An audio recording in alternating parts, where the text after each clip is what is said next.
Chapter 1722. On the ground, a victorious smile appeared on Future Logue's face as he watched the flames explode in the sky. However, in the next second, that smile froze on Future Logue's face. In mid-air, the flames that exploded in the sky suddenly trembled, and like streams of air, they all began to converge towards the center. There, Noah raised the holy sword in his hand high up, and absorbed all the surrounding flames into the holy sword. Immediately, streams of scorching flames converged on the holy sword's body, circling around the bright sword as it expanded. Noah held the holy sword's hilt tightly, and with a crouch, his entire body shot out like a bullet, instantly catapulting in front of the group of dragons closest to him. Absolute sword technique. Form 4 flame slash. The holy sword that was surging with scorching flames heavily slashed down. Pung! Flames that were even more shocking than before suddenly exploded, turning into a wave of scorching flames. In an instant, it covered the group of dragons, and a violent shockwave shook the group of dragons nearby away, scattering the entire group of dragons in an instant. Then, in the scorching flames, one by one, the dragons fell from the sky as if their bodies were being roasted, smashing onto the ground, causing the ground to tremble. Future Logue could only try his best to stabilize his body, looking at the dragon corpses all around him, and the dragon blood that splattered everywhere. His entire body trembled. That guy, is he really a monster? Just as Noah predicted, the scales and body of a dragon were extremely hard. Not only was their defense against physical attacks high, but their resistance against magic was also unimaginably high. Apart from the dragon slayer magic, it was almost impossible to find any magic that was effective against a dragon. At least, it was like that in this world. Therefore, even if it was the weakest 5-digit dragon, it was still possible for a human to win. Even if one mastered the dragon slayer magic, wanting to defeat a dragon was a very difficult thing to do. Not everyone could become an existence like a Conarolia. It was precisely because of this that the Future Logue, a dragon-slaying archmage who used the shadow attribute dragon-slaying magic, created another dragon-slaying magic that could control dragons instead of fighting them head-on. However, in front of Noah, the WIRMs that humans could not defeat at all were like the most fragile lizards that were killed one after another. How could that kind of thing happen? If humans could really have this level of power, how could the world be controlled by Achanalia? Future Logue roared at Noah, who was in mid-air.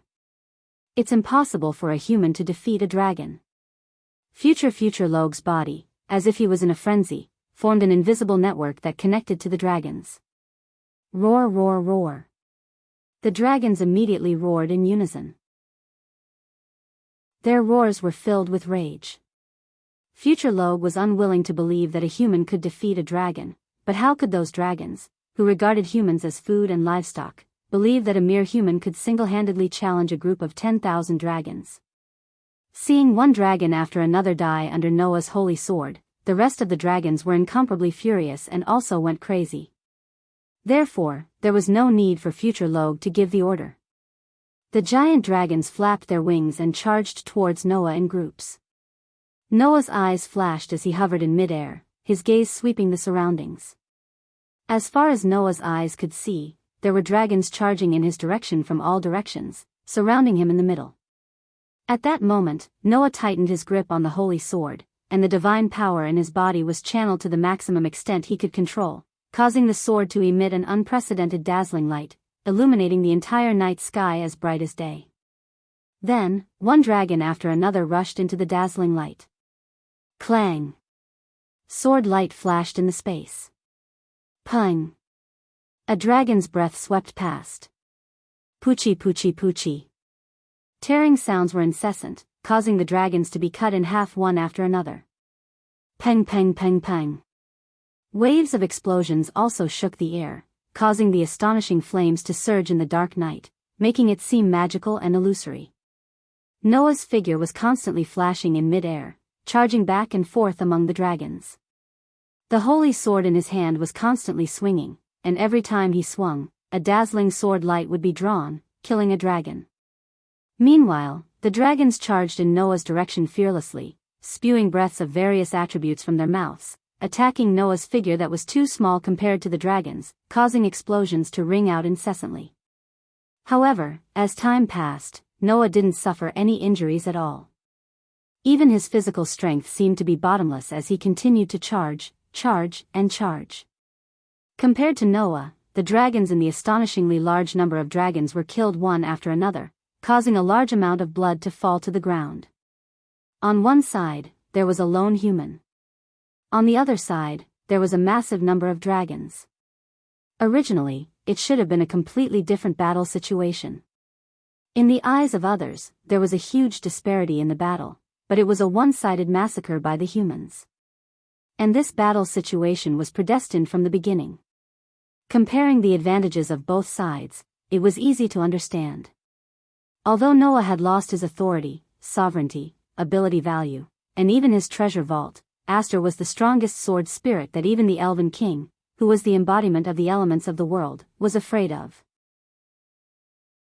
With the support of the third perpetual motion mechanism spiritual core, and the support of unlimited divine power, this power was unleashed without any restrictions, and its power could be imagined.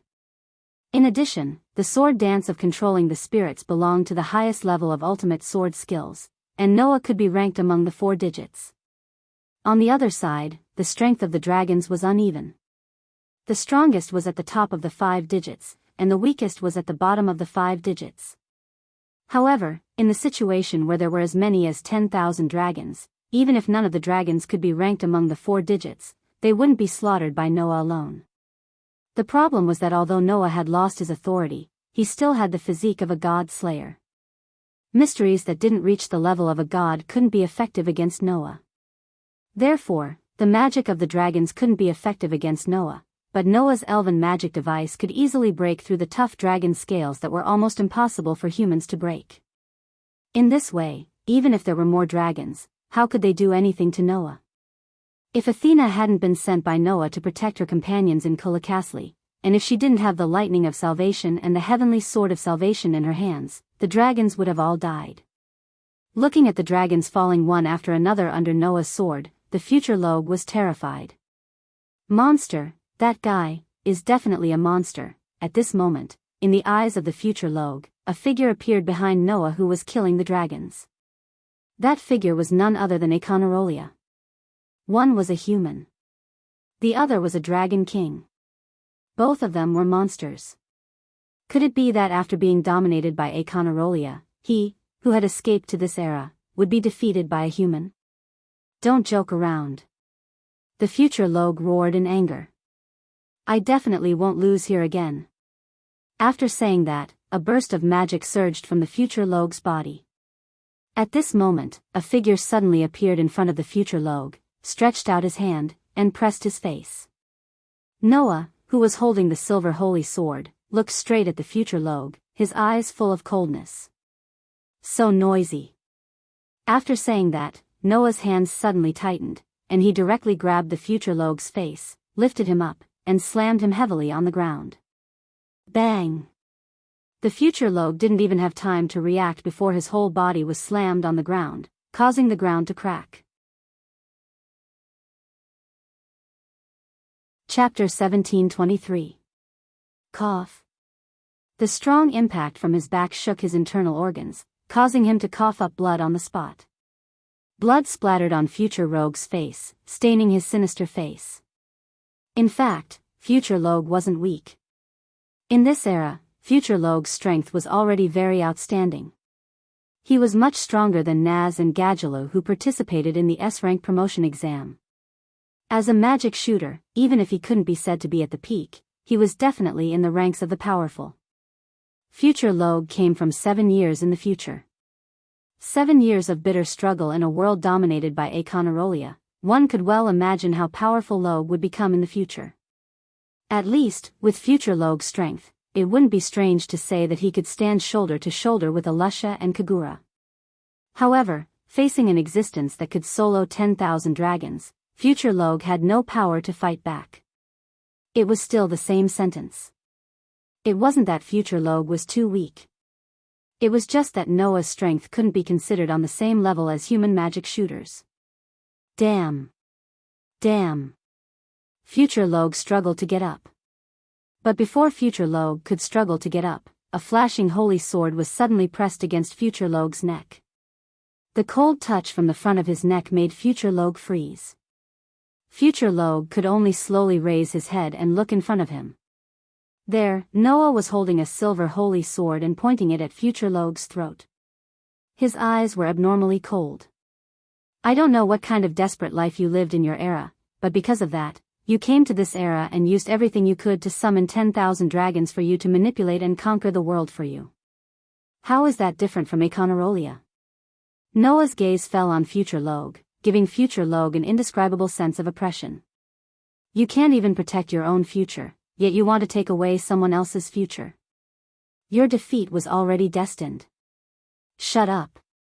Future Logue hysterically roared. If it weren't for you. If it wasn't for you. I will definitely not lose here. Hearing this, Noah laughed in disdain. However, before Noah could say anything, another voice rang out in this space. No, even without this person, you can't win. The sudden voice startled the Future Logue. Noah narrowed his eyes and turned his head to look at the source of the voice.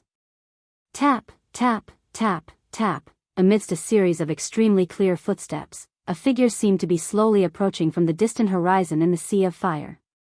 Step by step, the figure stepped on the waves of fire and came into the vision of Noah and the Future Logue. It was a young man who looked much younger than Noah. His short black hair swayed as if there was no wind. A pair of black eyes flickered with flames. He was dressed in black with a long white cloth tied around his chest. On his body, a deep darkness seemed to be stirring, causing the surrounding sounds to disappear all at once. Looking at this person, no matter who it was, they would have two feelings. 1. This was an unfathomable yet extremely ordinary person. 2. This was a harmless yet extremely dangerous person. The youth who had gathered two completely contradictory qualities into a single body hence walked with clear and quiet steps, arriving before Noah and the Future Logue. Immediately, the other party's eyes gathered on Noah as a harmless smile appeared on his face. We meet again. I'm very happy to see you again. These words were undoubtedly from the bottom of his heart. This was because no one could hear a trace of falsehood from the young man's words. As a matter of fact, she was genuinely happy to see Noah again. After all, among all the people I've met, you're the one who's most likely to kill me. Hearing this, Noah's eyes gradually narrowed. He softly spoke and revealed the identity of the person who had come. Jerf, that's right. The young man who appeared in front of Noah was none other than Jeffrey, who was exuding a contradictory aura. The most ferocious and evil dark magician in history. Jerf? The Future Logue gazed at Jerf in astonishment. It was apparent that even the Future Logue didn't expect to see this legendary figure here.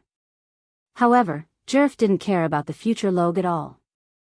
7 years ago, I saw the battle between you and Aeconarolia on Heavenly Wolf Island, Jerf said with a nostalgic sigh. Originally, I had thought that you would definitely be destroyed by Aeconarolia. Who would have thought that in the end, not only did you not lose to Aeconarolia, you even seriously injured him. At that time, I was truly shocked. The Future Logue widened his eyes to the maximum after hearing Jerf's words. His gaze towards Noah changed from resentment to shock. Heavily injured Aeconarolia? In the Future Logue's era, the world had been dominated by Aeconarolia. As such, it was impossible for the Future Logue to not know how terrifying Aeconarolia was. He was the Dragon King who had slaughtered the entire dragon race. He was the Black Dragon who had destroyed an enormous country. He was the one who had brought the end of the world and the despair of an era, and this human had heavily injured him? So that's how it is. So that's how it is. The Future Logue's gaze became empty as he laughed out loud. That's right. If he wasn't that strong, how could he single-handedly challenge 10,000 dragons? The Future Logue still remembered that he had said this to Noah in the dragon graveyard. Your opponent is a giant dragon with 10,000 heads. You can't change the future with your power alone. The words from back then had now been rejected by Noah in the most direct and ironic manner. Only now did the Future Logue understand. Noah Doria. This man wasn't someone that humans could compare to. Even in the face of everything in the world, it was difficult to find an existence that could be compared to him. Therefore, the future Logue laughed out loud. His laughter contained an indescribable sorrow.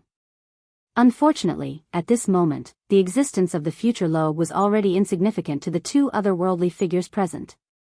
Noah even withdrew the holy sword from the future Logue's throat and looked at Jerv. "What are you doing here?" Jerv smiled.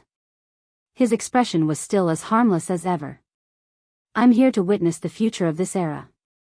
"Witness the future of this era?" Noah furrowed his brows. "What do you mean?" Jerv didn't answer. Instead, he looked up and said, "Don't worry. Akanalia, the Dragon King who was transformed from a human. Undoubtedly, he had the power to dominate the world, but he only wanted to destroy. His hatred for life led him to slaughter the entire dragon race back then and treat the dragons as his targets." Jerv looked at Noah again. The smile on his face didn't change, but his eyes turned dark red. If Akanalia, who hates the dragon race, sensed the aura of so many dragons here, what would he do? Noah's heart skipped a beat when he heard Jerv's words. He lifted his head abruptly and looked at the sky. Roar, roar, roar. In the sky, a large number of dragons roared at the sky, and their roars resounded in the night sky. It was an abnormally majestic sight. However, Noah discovered it. The giant dragons that were attacking him fearlessly just a moment ago actually stopped in mid-air and roared threateningly in one direction. He looked like a wild beast that had instinctively sensed that a fatal disaster was approaching. Noah looked in the direction of the dragon's roars and gazed into the distant horizon. Not long after, a black figure appeared silently. Chapter 17:24. On the other side, when Noah was slaughtering the dragons, the magic shooters of the various guilds who were still in Coloca's were also fighting against the dragons that were out of future Rogue's control. The location was in the central square of Coloca's. When the entire Coloca's turned into a sea of fire, only this square was still guarded. This was because the magic shooters from the various guilds in the kingdom were using this square as a base to fight against the attacking dragons. Roar! Accompanied by a series of roars, the three giant dragons surrounded the square in three directions and breathed out scorching hot breaths in the direction of the square. Roar of the fire dragon. Roar of the iron dragon. Roar of the sky dragon. Roar of the thunder dragon. Roar of the white dragon. Roar of the shadow dragon. Almost at the same time, in the square, several breaths that contained different attributes also burst out. Flame breath from Naz. Steel breath from Gadjalu. Hurricane breath from Wendy. It was the thunder breath of Raxus. It was Sting's holy breath. It was Logue's black shadow breath. A few breaths rose up in unison, clashing fearlessly with the incoming breath of the huge dragon. Boom! Several breaths collided with each other, entangling with each other. Then, in a simultaneous explosion, they exploded, setting off dense flames and shockwaves that shook the entire atmosphere. In the center of the square, the high mages from the various large guilds could only resist the berserk impact and the waves of fire while helplessly watching Naz and the other dragon-slaying high mages bitterly fighting the dragons. They could only stand there and feel anxious. It wasn't that the magic shooters from the various guilds didn't want to help, but they had already tested it before. Other than the dragon-slaying magic shooters, no one could cause damage to the dragons. Even Jula, who was ranked 5th among the top 10 Saint magic shooters, couldn't do anything to those dragons. Therefore, everyone could only leave the battle to the dragon-slaying magic shooters. They gathered in the center of the square and were responsible for protecting those who were injured in the previous battle, as well as guild members who were too weak to protect themselves. Among them, Snow and Emerald were among them. Of course, Athena was there too. Lucy looked at Athena anxiously. Naz and his party were entangled with the three dragons and couldn't take them down for a long time. Instead, they were suppressed by the three dragons, and Lucy looked at Athena anxiously. "Hey, can't you think of something?" Lucy's words caused everyone to focus their attention on Athena. This was because not long ago, there weren't only 3 dragons here. Instead, there were more than a dozen dragons besieging this place. Being besieged by more than a dozen dragons, one could imagine how critical the situation was at that time.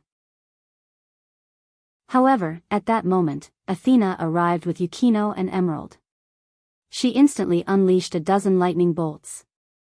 Everyone saw with their own eyes that the lightning released by Athena easily killed the dragons that the magic shooters from all over the kingdom couldn't even peel off a single scale with their combined power. At that time, everyone was stunned. However, before everyone could react, another 3 giant dragons descended from the sky and began to attack. This time, Athena didn't make a move and quietly stood aside, allowing Naz's party to fight. If Athena was willing to make a move, then the 3 dragons that were suppressing Naz's party would have died long ago. In this regard, Athena just calmly spoke. I didn't receive any orders to destroy the dragons. Master's order to me was to protect your safety. If there is danger, I will make a move. But if there is no danger, then whether you fight or not is up to you. It has nothing to do with me. Hearing this, everyone became more anxious, but there was nothing they could do. What they didn't know was that Athena also had her own reasons for not making a move. Although she was sent by Noah to protect these people, Athena couldn't actually use her power. If she didn't obtain divine might from Noah, then Athena wouldn't be able to do anything at all. It was because of this that Athena tried her best to avoid making a move. Even if my fated person has unlimited energy, if he keeps providing it to me, it may affect the part that he can use. Now, he is in the middle of a battle. If possible, I have to avoid using my power as much as possible. Athena glanced at Naz, Gadgelu, Wendy, and the other Dragon Slayer Archmages with some interest in her eyes. Moreover, those Dragon Slayer Archmages are warriors with great potential, but they are still immature. If they can fight those dragons, it will be beneficial for them, right? As the goddess of war who had nurtured countless outstanding warriors, Athena was delighted to see them. Therefore, after 2 considerations, Athena was only responsible for holding the fort and didn't choose to make a move. However, something that even Athena didn't expect happened. Naz, Gadgelu, Wendy, Sting, and Logue, who were fighting the 3 dragons, suddenly stopped and froze in place. In the next second, the 5 of them knelt on the ground at the same time, holding their hearts and groaning in pain. Laxas, the only one who didn't have any abnormalities, was slightly shocked and shouted. What's wrong with you? Naz and the others ignored Laxas. They just held their hearts, their pupils dilated, and their breathing quickened. They knelt there with a depressed expression, gasping for breath. Naz. Gadgelu. Wendy. The group of fairy tale archmages were shocked. Just as they were about to rush out, they were immediately stopped by Athena. Don't go. Athena looked at Naz and the others with a coquettish glint in her eyes, and a look of surprise and doubt appeared on her young and pretty face. There's another soul awakening in their bodies? As soon as she said this, a strange phenomenon occurred. Roar, roar, roar, roar, roar, a terrifying roar that was different from the other giant dragons and seemed to be able to shake people's souls resounded throughout the world, causing the world to suddenly tremble. Hearing this roar, everyone seemed to be stunned. They froze on the spot, and their eyes widened to the maximum. The main force members of Fairy Tail were stunned when they heard this roar, and cold sweat dripped down their faces. This was because the main force members had an impression of this voice. And this voice resounded, causing the pain on the faces of Naz, Gadgelu, Wendy, Sting, and Roger to become even more intense. Their heartbeats also sped up, causing the clear sound of their heartbeats to shake from their bodies. Then, Athena raised her head, looked at the sky, and whispered softly. The evil aura is here. Hearing this, everyone present raised their heads and looked at the sky. They saw that in the night sky, in the thick clouds, a huge black shadow emerged from it, descending against the whistling wind. The pitch-black dragon wings shook the world. Its entire body was pitch black, and there were mysterious blue patterns everywhere. Its body carried a terrifying aura that separated the atmosphere. Its posture was like the embodiment of despair. The pitch-black Dragon King slowly descended from the clouds under everyone's sluggish gazes.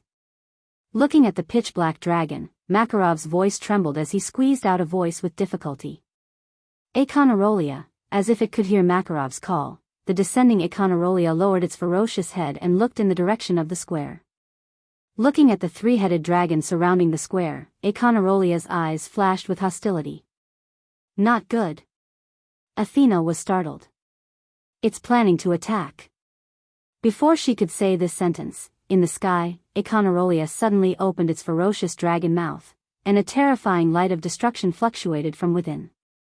In the next moment, the light of destruction turned into a breath and fell from the sky, directly falling in the direction of the square. At this moment, no one in the square could move. Everyone could only stare blankly at the breath fluctuating with terrifying destructive energy descending from the sky, and in their hearts, despair gradually grew. Athena's pair of bewitching snake eyes flashed, and her body finally surged with phosphorescent divine power. Wang! At this time, a huge beam of light violently shot from another direction, rubbing against the air, flashing through space, and fiercely attacking the breath of destruction falling on the square. Boom! The two magic power beams collided in midair, stirring up surging waves of fire, setting off a violent impact, causing everyone in the square to be shaken to the ground, letting out mournful cries. The divine power on Athena's body suddenly stagnated, and a faint smile appeared on her tender face. You came? As soon as he finished speaking, a figure flew down from midair and landed in front of everyone. Raising his head and looking at the pitch-black dragon, Noah's eyes bloomed with a cold light. Chapter 1725. Noah. The group of Fairy Tale's magic shooters were pleasantly surprised. Noah Dole. The sorcerers of the other guilds were also overjoyed. However, Noah didn't have the spare energy to care about the others. He only looked at the pitch-black Dragon King in the sky and tightened his grip on the holy sword. In the sky, Akonarolia also saw Noah, who had suddenly stepped forward. To Akonarolia, a human was just an ant, not worthy of his attention.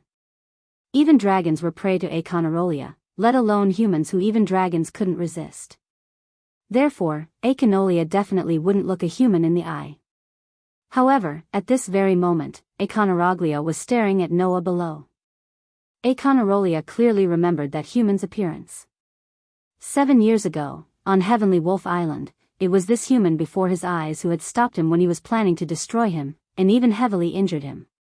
It took Akonarolia several years to recover from his injuries.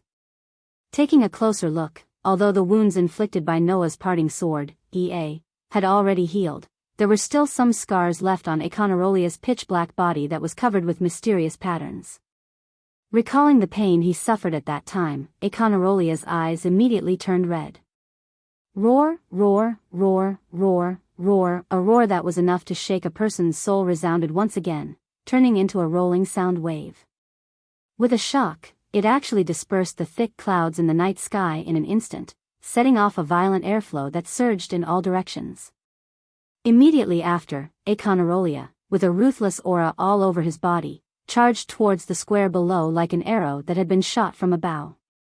The pitch-black giant rubbed against space, and it was like a meteorite falling from the sky.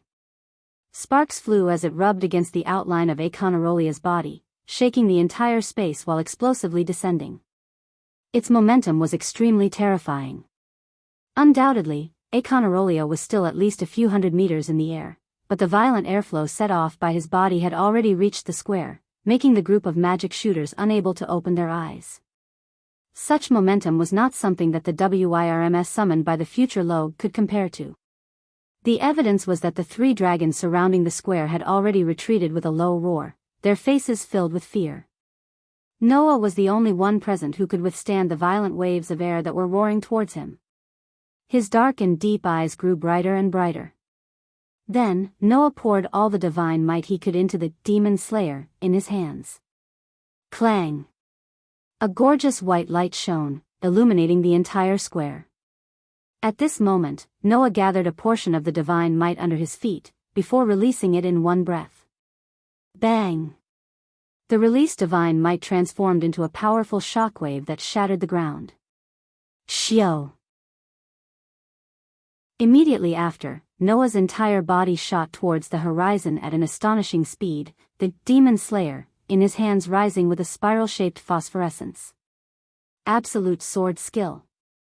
Form 7 Dragon Bite. Dragon Bite. That was a absolute sword skill used in the air. When the opponent was in a high position, or even launched an attack while flying, this ultimate sword technique would negate the opponent's advantage of being in the air. Instead, it would absorb the inertia of the attack that was strengthened by gravity, turning the opponent's advantage into its own. Thus, Noah, who had soared into the sky, and Akenrolia, who had descended from the sky, fiercely collided in midair under everyone's gaze. Boom! An astonishing muffled sound resounded, shaking everyone's eardrums, making them raise their hands and cover their ears, letting out blood-curdling screams. And in midair, a shockwave shook like an explosion, spreading out in a ring shape, annihilating the sea of fire below. It was terrifyingly powerful. Noah and Akenrolia simultaneously flew out from that ring-shaped shockwave. One heavily fell on the ground, shattering it, while the other was shaken back to the sky with a sharp sound. He forcefully flapped his dragon wings, stopping with great difficulty. The head-on collision between a human and a dragon king ended in a draw. This result not only made the crowd of magic shooters shocked, but also made Akenrolia furious. Roar, roar! A terrifying roar full of anger resounded through the sky. With such anger, Akenrolia flapped his dragon wings and suddenly swooped down once again. Noah merely curled his lips in response, but there was no trace of a smile in his eyes. He once again stomped on the ground, turning it into a bullet that shot out of the barrel and shot into the sky. Suddenly, one human and one dragon turned into streaks of light, spiraling in the air like two thunderbolts, repeatedly colliding with each other. Boom, boom, boom, boom. Heavy muffled sounds that stung people's eardrums kept echoing as Noah and Akenrolia collided with each other, creating terrifying shockwaves in midair that could be seen with the naked eye in all directions, making the space tremble. Such a shocking collision shocked all the magic shooters in the square. For a moment, they were completely unable to react. Only Emerald had a pleasantly surprised expression, as well as disbelief. That sir is actually so powerful? There was no doubt that it was a power that humans could not compare to. Everyone present, including Fei Chui, finally had a clear understanding of the extent of the power that Lin Fan possessed. This was especially true for the archmages of Saber-Tooth, who felt a burst of fear in their hearts. It turned out that they had always regarded such an existence as an enemy, or even as trash. Just how arrogant and conceited did one have to have such an understanding? With their hearts full of shock, the group of magic shooters could only foolishly look at the astonishing collision in the sky, not even knowing that their backs were soaked in sweat. In the end, it was the magic shooters of Fairy Tale who were the first to react. Don't be in a daze there. Makarov shouted loudly. Hurry up and see what's wrong with Naz and the others. Only then did everyone come to their senses. Naz. Habi flew to Naz's side, so anxious that tears came out of his eyes. What's wrong with you? Ha. Ha. Naz could not reply normally at all. He just clutched his heart and knelt on the ground, gasping for breath while squeezing out a voice with a face full of pain. I don't know either, all of a sudden. What happened? Gadgelu's face was also full of pain as he desperately gasped for breath. My heart feels like it's about to explode, ugh. Wendy groaned in extreme pain and spoke with difficulty. It seems like something is about to come out. Seeing Naz, Gadgelu, and Wendy kneeling there, clutching their hearts in pain, their breathing became more and more rapid. Even Sting and Roger were like this, everyone was anxious. Thump thump thump thump thump thump. A very clear heartbeat sounded from the group of dragon-slaying magic shooters. Everyone could only watch this scene unfold at a loss, but there was nothing they could do to help. On the side, Athena had been staring at Naz and the others. The next second, Athena suddenly spoke. It's coming. Everyone was stunned. Naz, Gadjaloo, Wendy, Sting, Roger, and the others suddenly held their breaths. Ugh! Ugh! Suddenly, Naz and the others let out painful cries in unison. Amidst the cries, the 5 of them suddenly burst out with astonishing light, turning into a beam of light that rushed into the sky.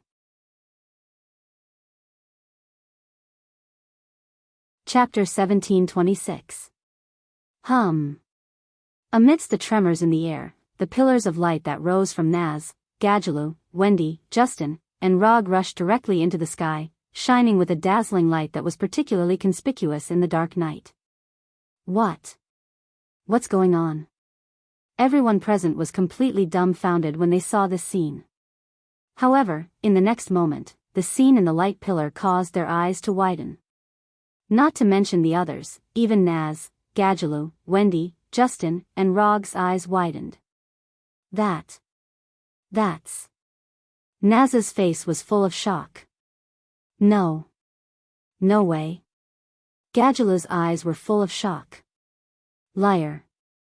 Wendy covered her mouth as tears began to well up in her eyes. Even Justin and Rog were in disbelief as if they couldn't believe their eyes, and their bodies began to tremble slightly. The tremors continued to sound in the air, causing the pillars of light that rose into the sky to begin to dim. However, as the pillars of light dimmed, the huge figures in the pillars of light slowly appeared under the night sky and were imprinted in everyone's eyes. They were actually dragons. They were dragons with completely different appearances. They were fire dragons that were red like flames and were extremely robust, with wisps of flames lingering around their bodies. They were iron dragons that seemed to be made of steel and were extremely smooth without any traces of scales. They looked like large reptiles covered in feathers, and even their wings were like those of birds. They were heavenly dragons made of feathers. They had dragon heads and antlers like the divine dragons of the East, and their bodies were sparkling and translucent like seawater. They were shadow dragons that were undulating with some black flame-like mist and had an extremely dense and profound feeling. These 5 dragons slowly emerged from the 5 pillars of light, flapping the dragon wings behind them, suspended in the air, and slowly opened their eyes. Looking at the 5 dragons, everyone present was in a daze. That was because the 5 dragons in front of them were completely different from the other dragons. Although everyone present could clearly sense the powerful aura and pressure from the 5 dragons, no one felt any danger from them. It wasn't that these dragons didn't have the ability to harm humans, but humans instinctively understood. These dragons wouldn't harm innocent lives. Naz, Gadjaloo, Wendy, Justin, and Rog trembled all over as they looked at the 5 dragons and clenched their fists. Naz stared at the leading fire dragon and said in a hoarse voice. Igonial. Gadjaloo stared at the steel dragon, and his voice was full of disbelief. Metallicana. Wendy stared at the heavenly dragon that was covered in feathers, and tears finally fell from her eyes. Grandine, Justin and Rog looked at the remaining dragons and dragons, respectively, and their lips trembled, but they still called out their names. Boslogia, Shiadora, those names were all too familiar to the dragon-slaying archmages who were raised by dragons. That was because these names belonged to their parents. These dragons in front of them were the parents of Naz, Gadjaloo, Wendy, Justin, and Rog. Although they were dragons, they loved humans deeply. They raised Naz and the others, who were humans, and taught them dragon-slaying magic. However, they disappeared at one point, causing Naz and the others to bitterly search for their parents for several years. Under the incredulous gazes of Naz and the others, the 5 dragons lowered their heads and looked at their children with an unimaginable gentleness in their eyes. The leader, Igonial, spoke in a loud voice. Long time no see, Naz. Ignir. Naz couldn't help but stand up. He couldn't take his eyes off Ignir at all. He moved his legs and walked towards Ignir step by step. Is it really Igonial? You don't even recognize your own father? The corners of Igonial's mouth curled up, but that curl quickly disappeared. He shifted his gaze to the sky in front of him and snorted coldly. However, now is not the time to reminisce.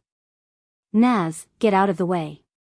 That one sentence dispelled all the excitement and emotions in Naz's heart. Bastard! Naz shouted angrily at Igoniel, who was in the sky. What do you mean by get out of the way? You're so noisy, Naz. Shut your mouth. Igoniel ignored Naz and looked ahead with narrowed eyes. What's next is a battle between dragons. You can't interfere now, so just watch quietly from the side. A battle between dragons? Naz was stunned. At this time, everyone present suddenly realized. In front of Igoniel and the others, a group of black shadows was approaching at an extremely fast speed. Looking at that group of black shadows, everyone's heads began to feel numb. The reason for that was because each and every one of those silhouettes was an enormous dragon. A group of countless dragons surged toward them like a tidal wave, bringing with them an unimaginable sense of oppression. However, in the face of that terrifying oppression, Igoniel snorted disdainfully. He flapped the dragon wings on his back and roared at the sky. I am the Fire Dragon King Igoniel. Dragons. If you want to challenge my dignity, then come at me. This roar turned into a rolling sound wave that resounded through the night sky like thunder. That roar made the magic shooters on the ground wail for the umpteenth time. However, at the same time, it also stopped the overwhelming swarm of WIRMS from surging forward. The WIRMS stopped in front of Ignir, Metallicana, Grandine, Boslosaya, and Shigiadora, flapping their wings and letting out deafening roars. Obviously, the name of the Fire Dragon King was definitely a well-known name for the dragons. Otherwise, there would be no way to deter so many dragons at once.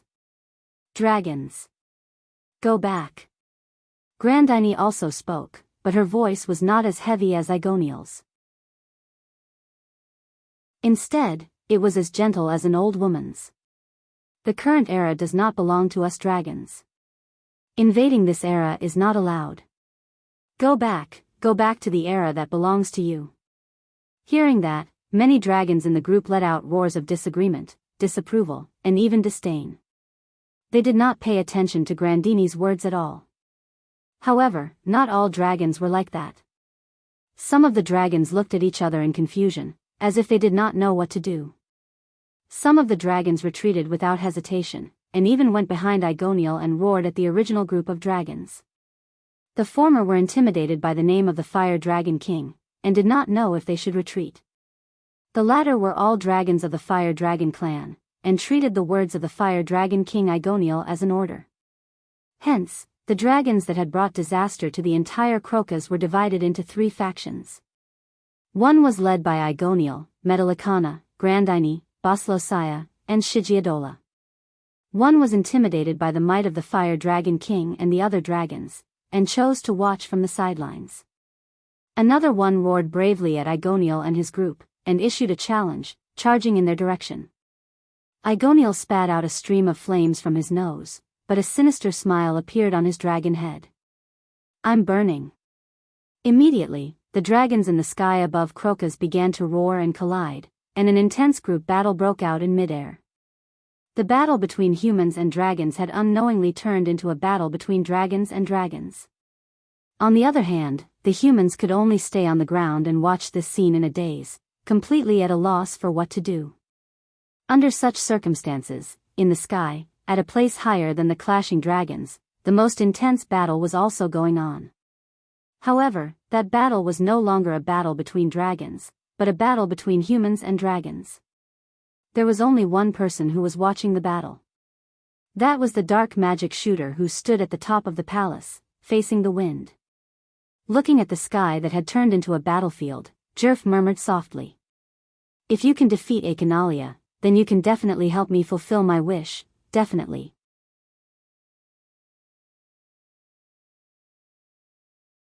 Chapter 1727. Bang! In the distant horizon, the 2 streaks of light collided with each other heavily. After a heavy muffled sound and violent wind, the 2 streaks of light trembled and were sent flying backwards. Under the shock of the ring-shaped shock wave, the 2 streaks of light retreated violently. Roar! Akinarolia roared furiously. The dragon wings on its back flapped, and its huge body that was sent flying backwards came to a stop. It stabilized its body, and then transformed into a meteorite for the umpteenth time, shooting forward. That speed made the Black Dragon King like a bullet. In an instant, it arrived in front of Noah, who was still retreating, with a ruthless and ominous glint in its eyes. Who? Accompanied by a whistling sound, the halberd-like dragon tail on Aconarolia's back swung fiercely in the direction of Noah. Wherever the black dragon tail passed, the air was compressed into a ball and suddenly exploded, forming a very ear-piercing sonic boom. Under that ear-piercing sonic boom, the black dragon tail, which carried an extremely terrifying power, swept across the space and violently whipped towards Noah. With such a powerful blow, it was impossible for Noah, who possessed superb senses, to not detect it. However, Noah did not show any fear, nor did he stop. Instead, he gathered divine power under his feet and suddenly released it. With a dong sound, as if he had stepped on the air, he turned into a cannonball and retreated at an even faster speed. Swish! The dragon tail, which carried a terrifying power, suddenly fell into the air, setting off a wave of air and even causing a burst of air. It was quite terrifying. One could well imagine how frightening the damage would be if that strike were to land on a person's body. Unfortunately, no matter how strong he was, if he couldn't hit him, then it would be completely useless. Noah, who had casually avoided that frightening blow, had a sharp glint in his eyes. He still did not stop his body, but converted the divine power flowing in his body into demonic power. Clang! Without the support of the divine power, the light on the demon slayer in Noah's hands suddenly dimmed. However, a violent demonic power suddenly rose from Noah's body. Buzz! In the next moment, huge magic squares rotated in front of Noah one after another, overlapping and combining. In an instant, they formed an extremely abstruse and complex geometric pattern. Then, waves of berserk magic power rapidly condensed into streams and poured into the extremely complex geometric magic array, causing the complex geometric magic array to expand continuously. In just a moment, the complex geometric magic square had expanded to a size of hundreds of meters in diameter, with dazzling demonic power flickering inside. Only then did Noah reach out his hand and placed it at the center of the complex geometric magic square that was like a huge turret, and whispered, "Cast." The massive amount of demonic power that was gathered within the magic square exploded instantly. Bang! In the next moment, in the sound of heavy artillery, an earth-shattering magic beam burst out from the huge geometrical magic array, and with a sharp whistling sound, it shot straight towards Aconnarolia. Looking at the huge beam of demonic power shooting towards him, a faint sense of crisis emerged in Aconalia's heart. Therefore, Aconalia had reason to believe that his dragon scales that could resist any kind of magic attack and even physical attack would not be able to completely offset the might of the huge beam of demonic power. Roar!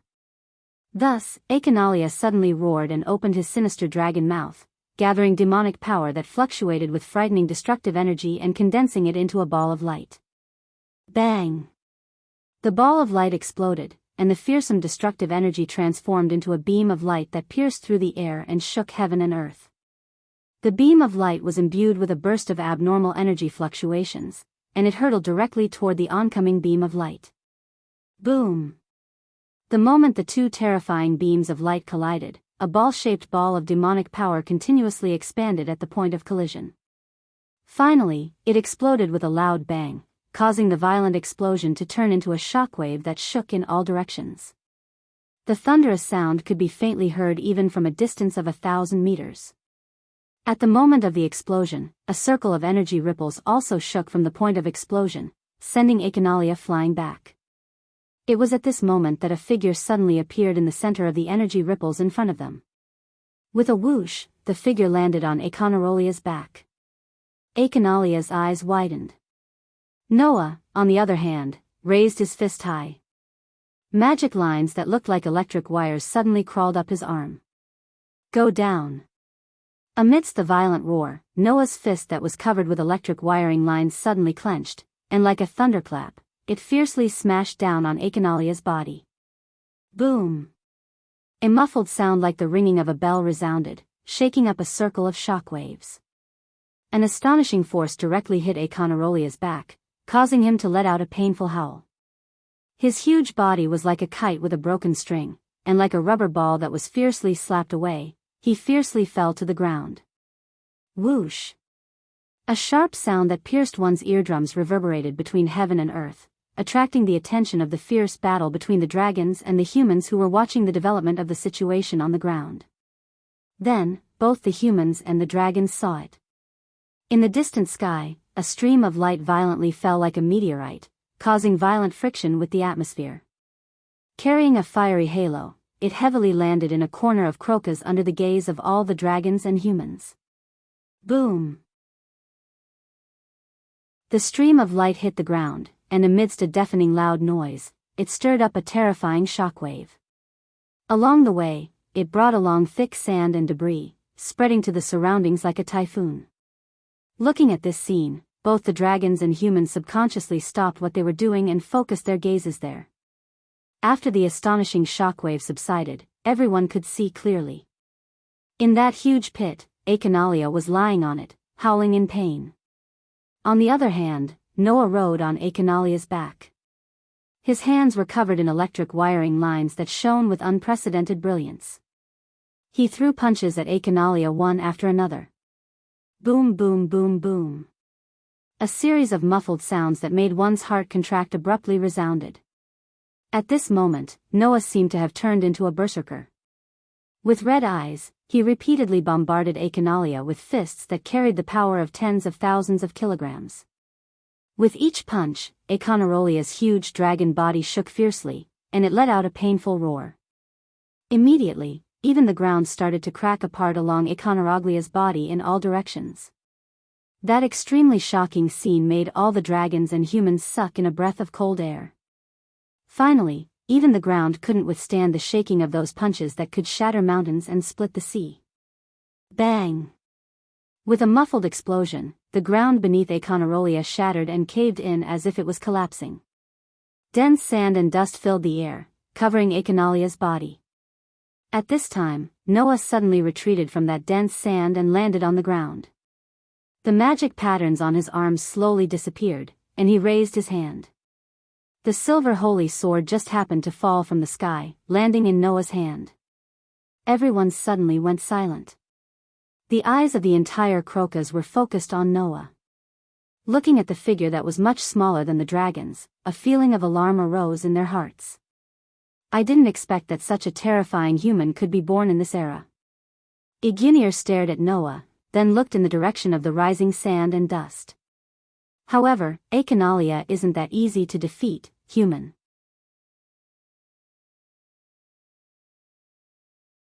Chapter 1728.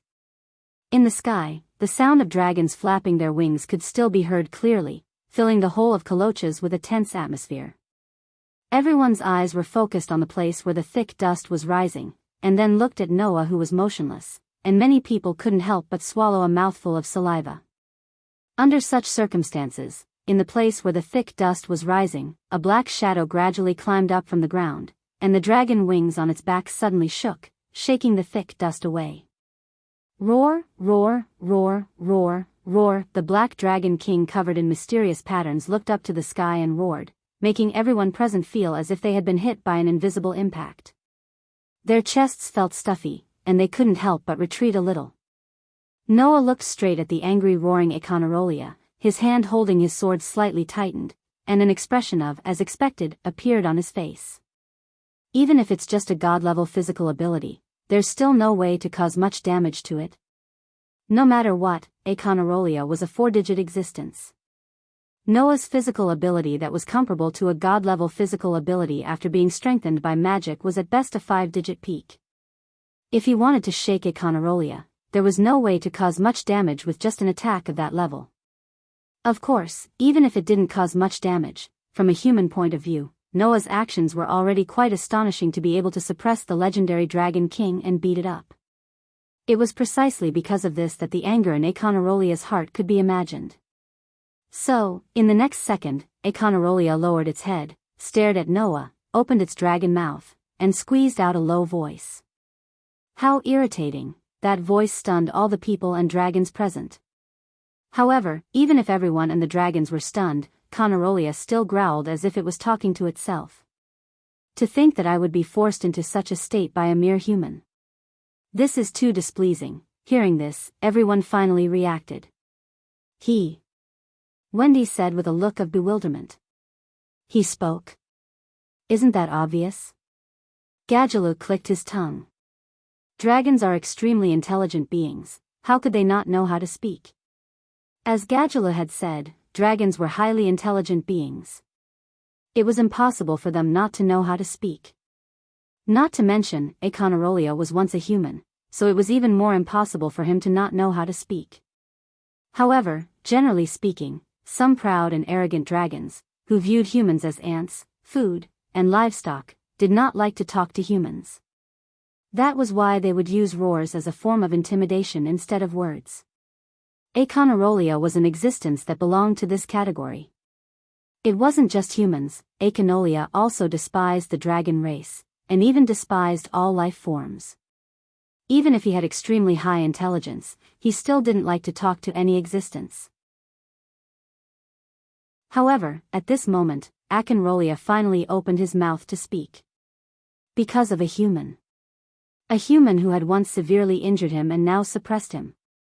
Raising a ferocious dragon claw and slamming it on the ground, Conarolia spat out words full of anger and hostility in Noah's direction. I will destroy you. Destroy you. Human. Hearing this, before Noah could say anything, Iginal descended from the sky and arrived above Noah's head. You were once a human, Dragon King. Iginal's pair of flame-like eyes stared at Conarolia as he growled at him. This era no longer belongs to the dragons. The birth of a human who can rival you is proof that even you are no longer the overlord of this era. Don't interfere with the direction of this era, Conarolia.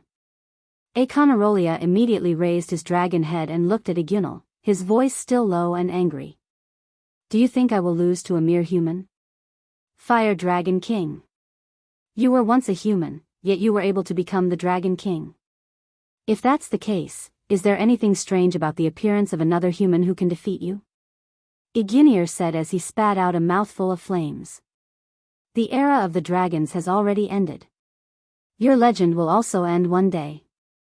I, Fire Dragon King Iginal, firmly believe that this day will come. That is why I continue to live and wait for this day to come. That kind of thing doesn't matter. Conarolia roared, creating an astonishing sound wave. My wish is only destruction. Destruction.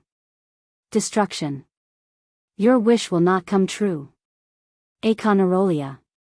Iginal was not to be outdone as he roared at Conarolia. His roar created wind waves that surged in all directions. I will stop you. Humans will also stop you. No matter if you are a human or a dragon, you are all so unpleasant. Conarolia surging gaze swept across the surrounding dragons as he growled. I will destroy all of you. Not a single one will be left alive.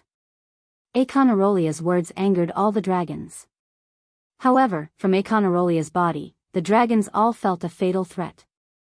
This kind of threat suppressed the anger of the giant dragons and prevented them from recklessly charging forward.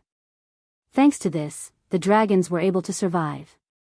Conarolia no longer paid attention to the dragons and turned his gaze back to Noah. Then, Conarolia's body flashed with a pitch-black radiance. Clang! In that pitch-black radiance, Conarolia huge body gradually shrank. Seeing this, Noah's eyes flashed with astonishment. What was even more astonishing was yet to come. As Conarolia gradually shrank, the outline of his body changed from a dragon form to a human form. Finally, when the magic light enveloping Conarolia body faded, a figure was imprinted in everyone's eyes. It was a man with dark skin that was covered with patterns. The man had messy long hair draped to his waist and a black cloak draped over his body. His upper body was naked, but there were scars and a dragon tooth necklace hung around his neck. At first glance, he looked like a wanderer. However, there was a destructive aura fluctuating from this wanderer, as well as an extremely dangerous temperament. Especially in the man's eyes, there was not the slightest trace of emotion. There was only a scalp-numbing vicious aura and an endless desire to destroy. Looking at this person, everyone and the dragons lost their voices. Noah looked at him and softly muttered. "So that's how it is this your human form?" Aconorolia, who had transformed into a human form, did not reply. Instead, he stared at Noah, his eyes fluctuating with vicious aura as he stretched out his hand and pointed at the scars on his body. "These scars were all caused by the sword strike you dealt to me 7 years ago." That one sentence silenced everyone, including the dragon. Everyone and the dragons looked at the hideous scars all over Aconorolia's body and shuddered in their hearts. What kind of sword strike could cause such injuries? Even the main members of Fairy Tale shuddered when they recalled Noah's sword that could split the heavens and earth. In this situation, Noah narrowed his eyes and said this sentence. "It would be better to say that after taking that kind of strike, you only received such a degree of injury. That's what makes me surprised." "Is that so?" Aconorolia expressionlessly said. "However, after this wound appeared, every time it hurts, a thought in my heart becomes stronger." As he spoke these words, an extremely dark and overbearing demonic energy suddenly erupted from Aconorolia's body, transforming into a gale that swept outwards. "That is, if you don't die, no matter where you are, even if you are at the end of this era, I will chase after you and tear you to pieces." After saying this, Aconorolia's hand under his cloak suddenly clenched into a claw. With a wave of his claw, several pitch-black claw lights suddenly appeared. Like blade lights, they violently chopped towards Noah.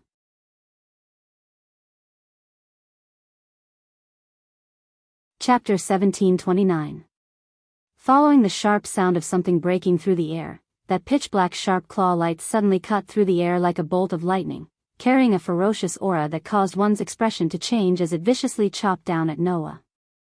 That claw light was like the sharpest cutting machine in the world, suffused with a cold and dark aura, causing one's scalp to begin to tingle.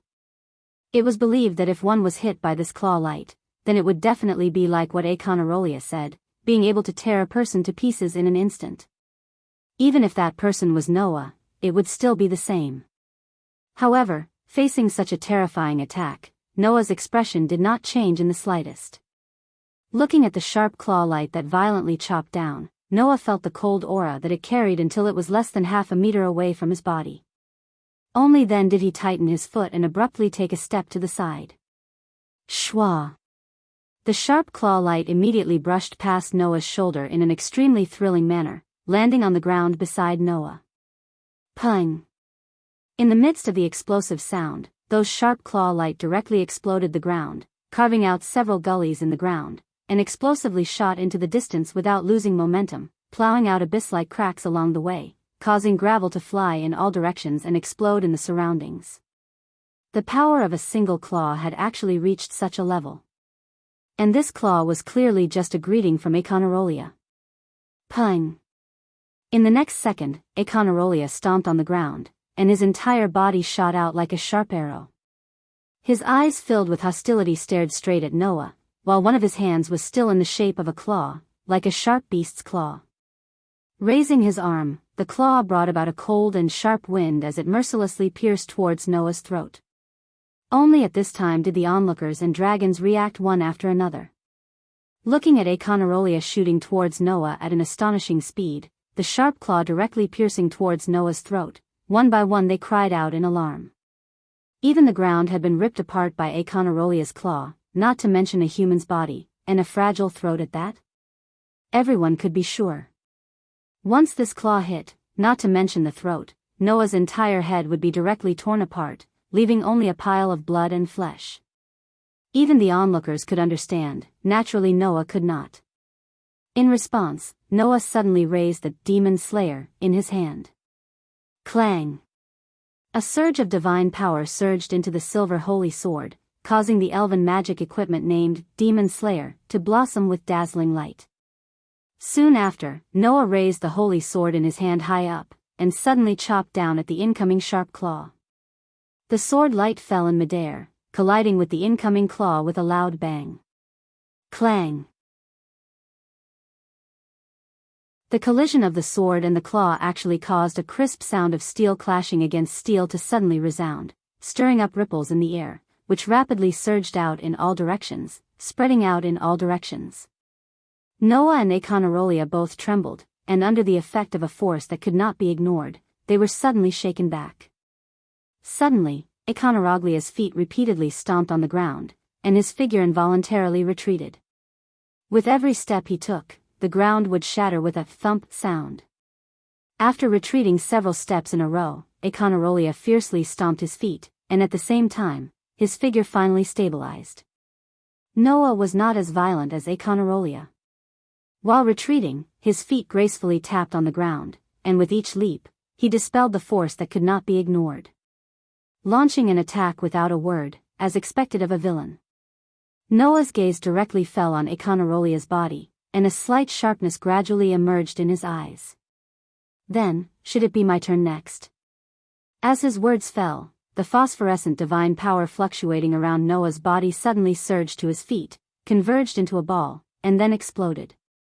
Noah's figure suddenly burst out, and with a low thunder-like sound, the holy sword in his hand pointed at Econarolia from afar, and like a bolt of lightning, shot out.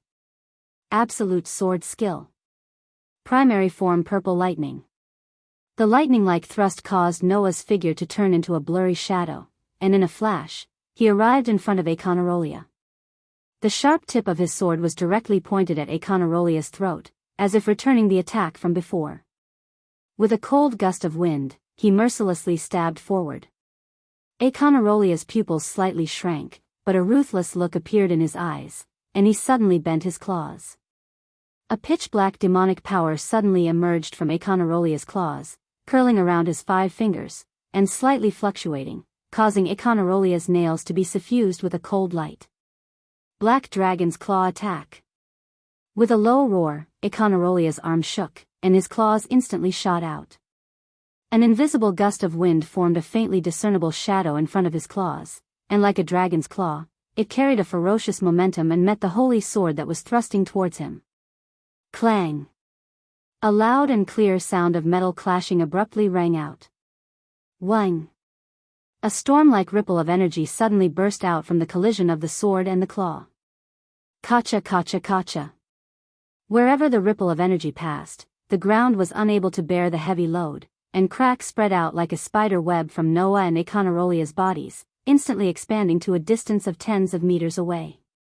Under such circumstances, the invisible ripple of energy was still constantly shaking out from the collision of the sword and the claw, causing the ground to continuously crack. In the blink of an eye, the cracks on the ground had reached their limit, and the whole ground suddenly collapsed. The onlookers and the dragons all subconsciously retreated. Looking at the two people in the collision, they unconsciously broke out in a cold sweat. A collision of that degree, let alone a human, even an ordinary dragon would not be able to cause it, right? Two existences that were essentially human, could actually fight to this extent? Just how much potential did the human race have? Econarolia, who did not know what the dragons were thinking, only felt his arm go numb. That holy sword flickering with dazzling white light carried a powerful energy fluctuation, continuously attacking his body, causing his chest to begin to feel stuffy. Then, Econarolia discovered. His body's ability was actually fading little by little. The so-called dragon-slaying magic was a magic that could give a high mage a physique comparable to a dragon's, a magic that could destroy a dragon's power. Using this kind of magic, Econarolia could slaughter a group of dragons and become the Dragon King.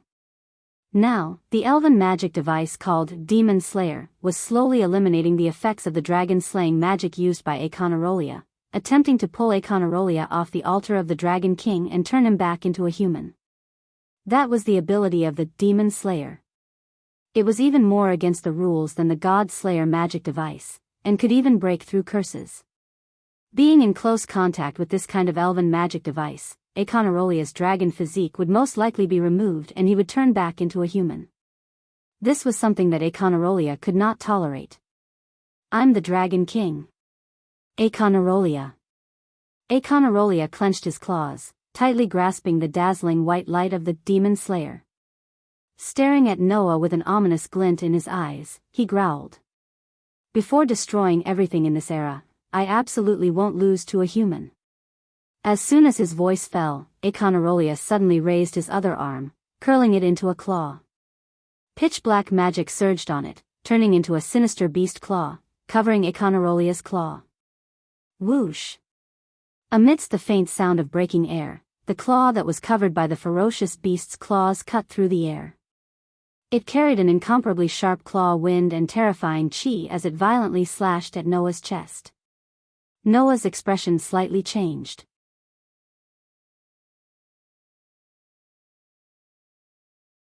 Chapter 1730.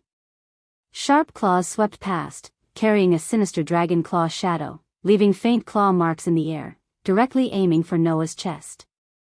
In Noah's eyes, the sharp claws gradually enlarged, as though they were announcing the arrival of death.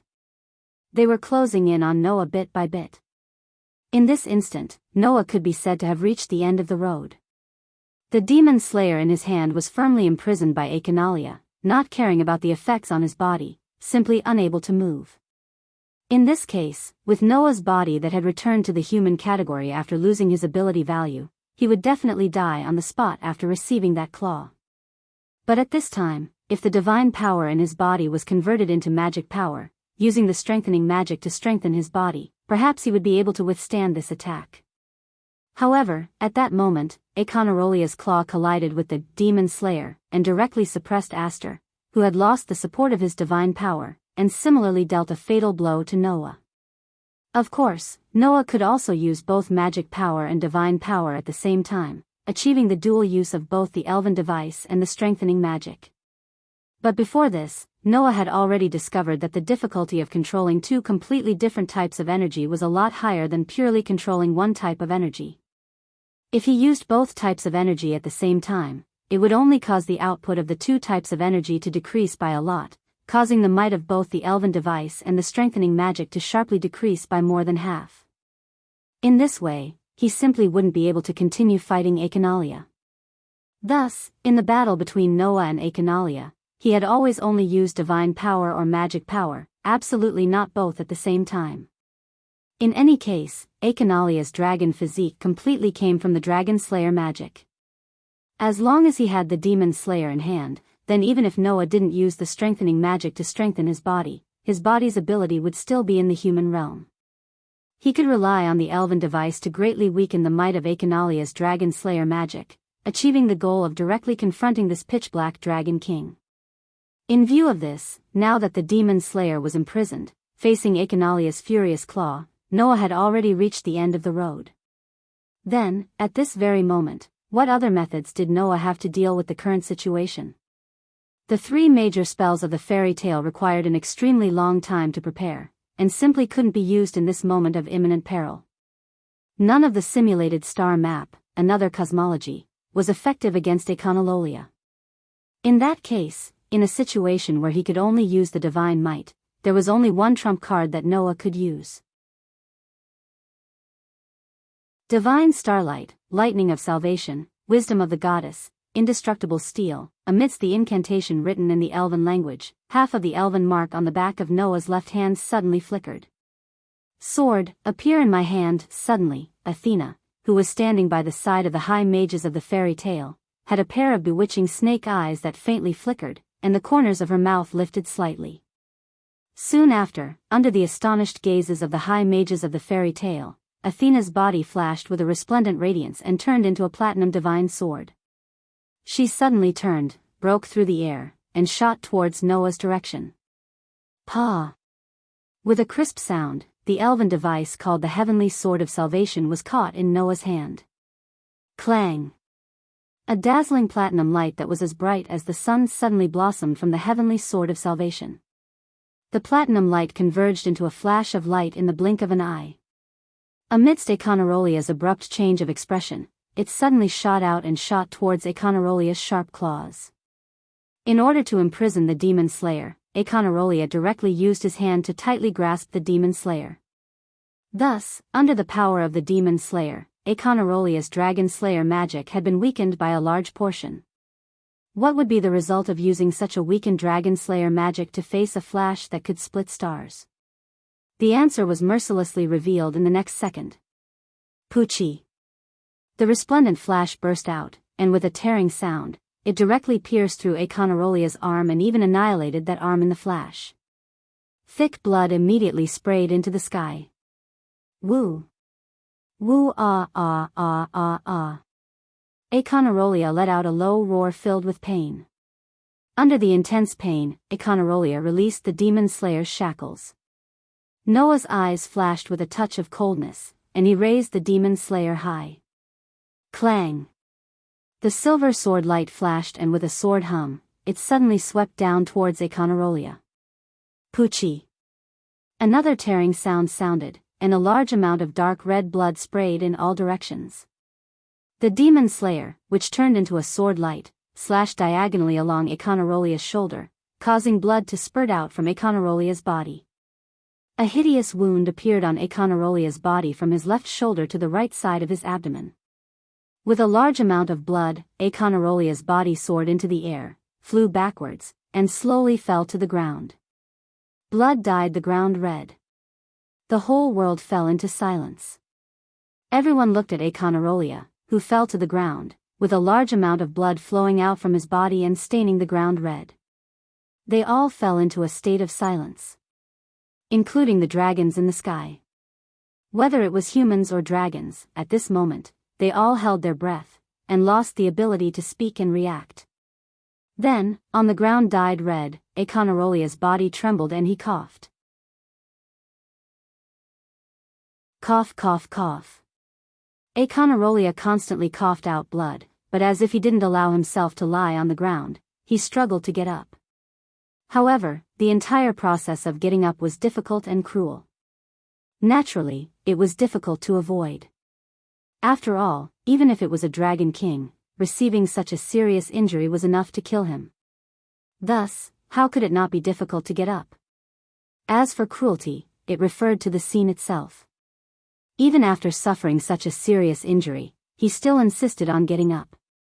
During the whole process, blood spilled out from Aconarolia's severed arm and the wound in front of his body as if it was free, dyeing the ground into a pool of blood. However, even so, Aconarolia still insisted on getting up.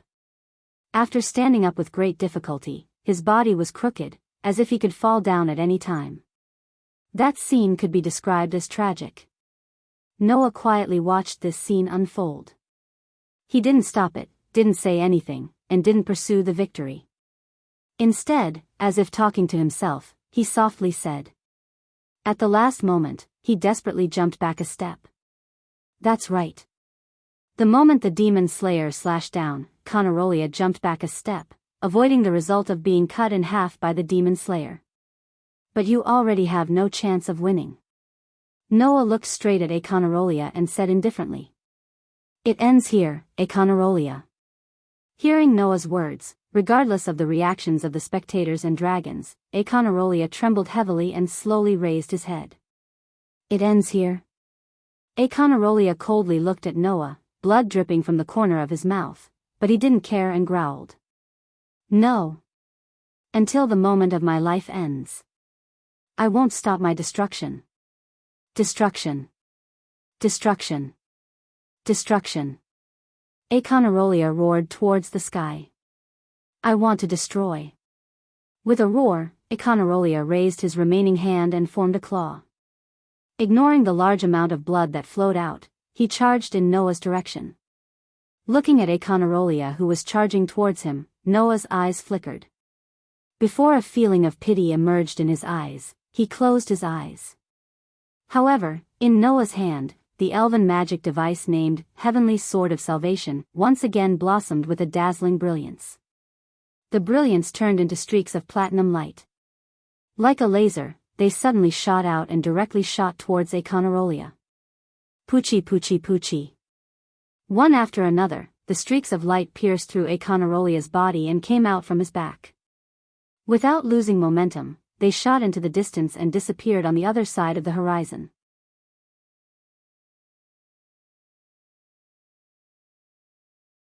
Chapter 1731. Bang! With a clear sound of falling to the ground, Aconarolia, whose body was pierced by the light of salvation, slowly fell to the ground. The blood flowing out of his body had already stopped. Looking at the night sky dyed red by the flames, Aconarolia's eyes filled with hostility became absent-minded little by little. His vision began to distort. His heart gradually stopped beating. At this moment, Aconarolia clearly understood one thing. His destructive journey that had lasted for hundreds of years had finally come to an end. Not long after, the existence called Aconarolia would completely disappear from this world. Just like what Igunal said. The era belonging to the Dragon King had impressively come to an end. Regarding this, Aconarolia didn't feel sad, nor did he feel unwilling, nor did he have the slightest resentment. There was only a tranquility that mortals couldn't understand.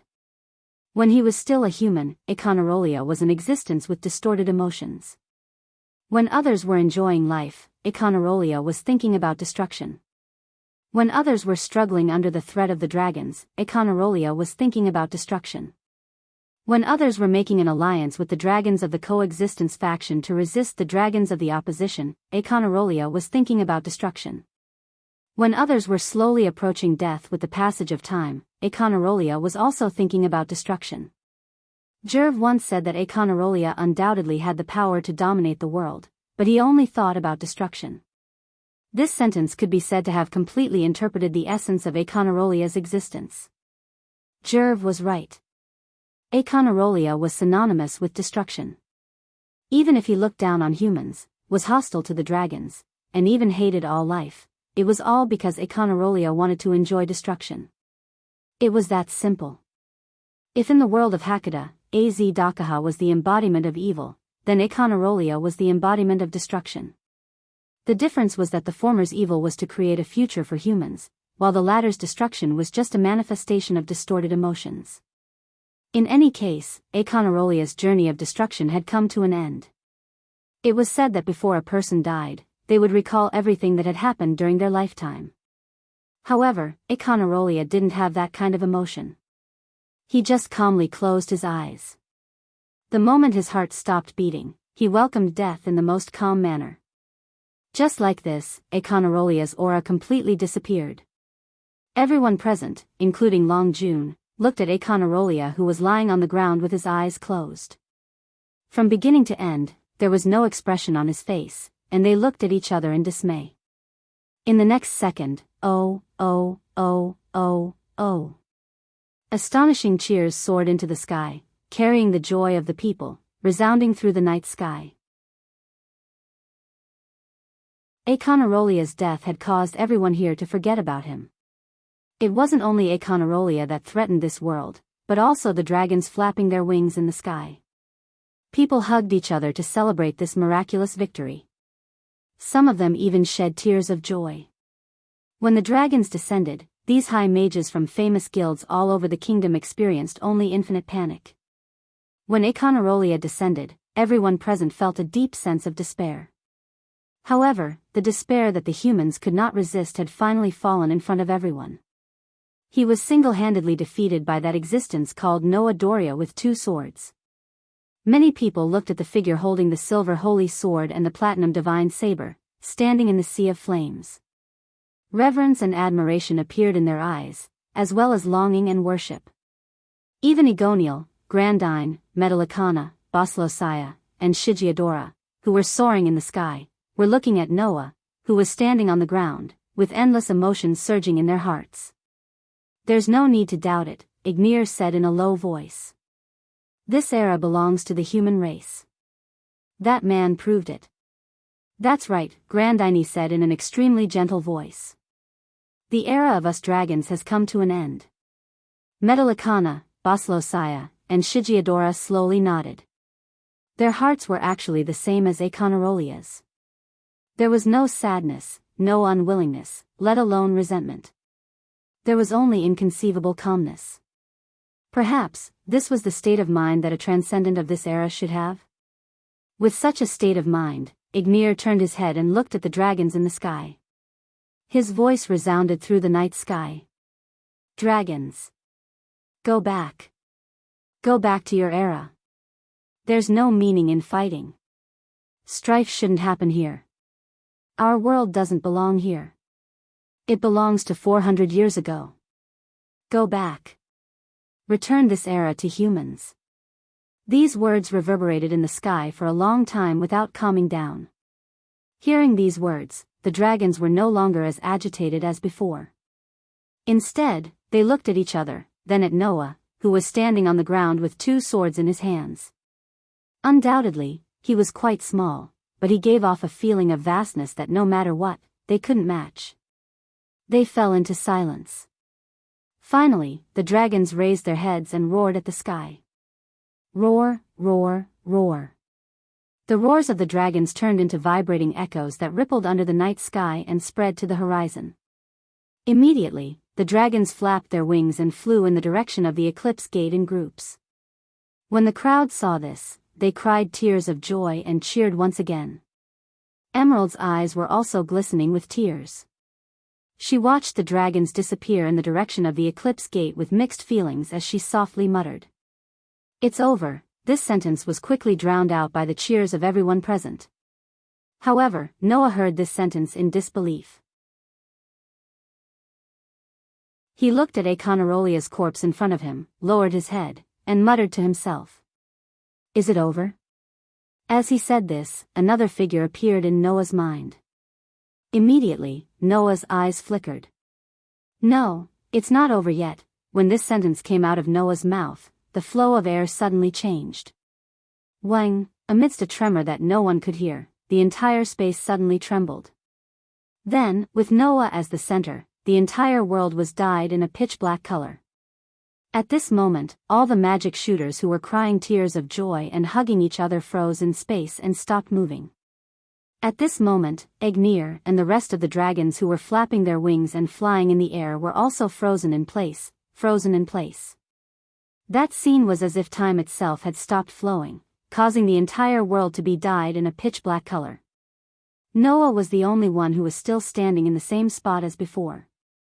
Clang! The holy sword and divine saber in Noah's hands blossomed with dazzling radiance, as if they had sensed something, and phosphorescent divine might energy circulated around them. However, Noah did not inject divine might energy into the two elven devices, nor did he waver in the slightest due to the changes in his surroundings. He only slowly turned his head, as if he had expected someone to do all this, and cast a sharp gaze forward. Then, a figure appeared. You really didn't disappoint me. You really defeated that Aconarolia. Jeffrey raised his head and met Noah's sharp gaze with a smile that did not give off any sense of danger. That's an opponent that even I find a little troublesome. Even I can't kill him. Of course, Aconarolia can't kill me either. Is that so? Noah said calmly. So, you think I can't kill you, so you came to me like this? No, it should be the opposite. The smile on Jeffrey's face became tired. I came to ask you to kill me.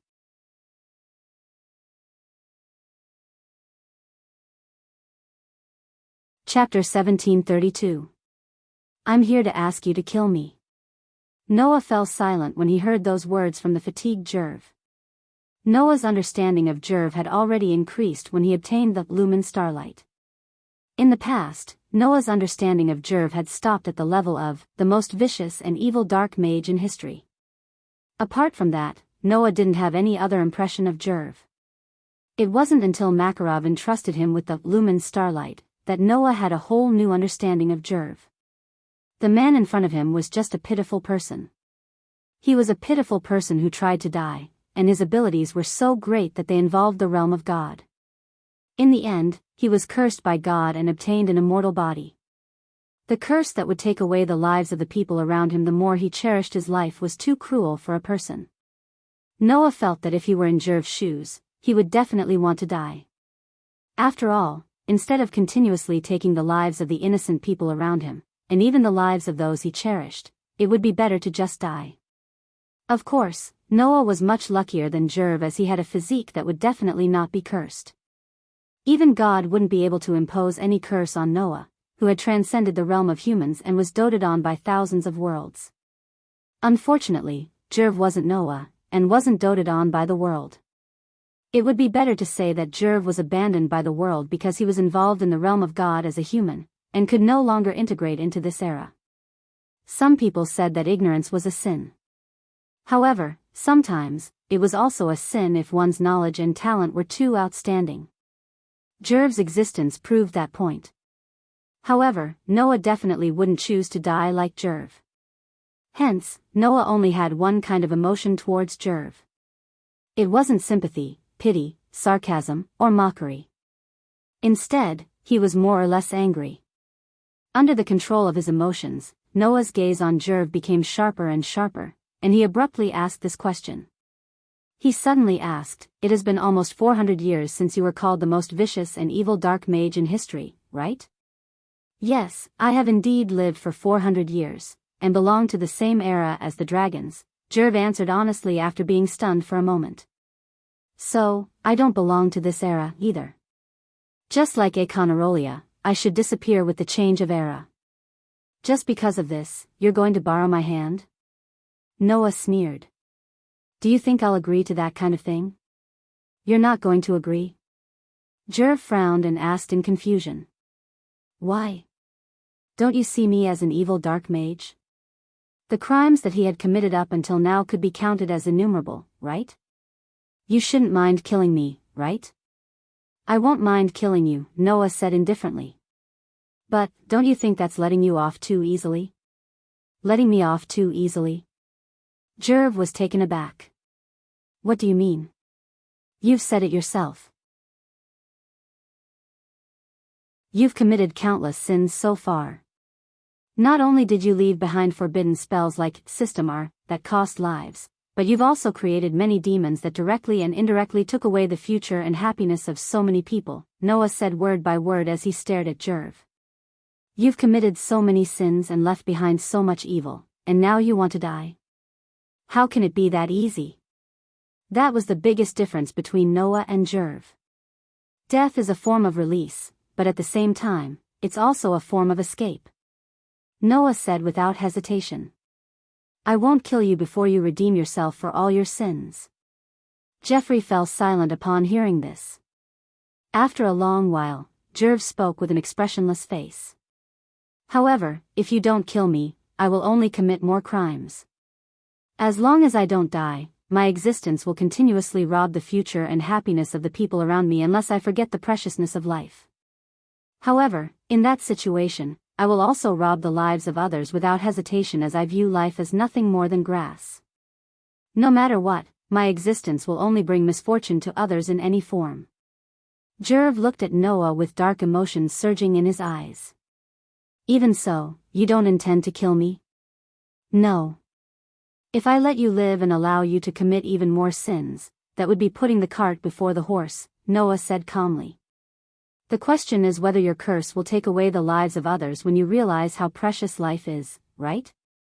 As Noah said this, he raised his head and gazed at Jeff.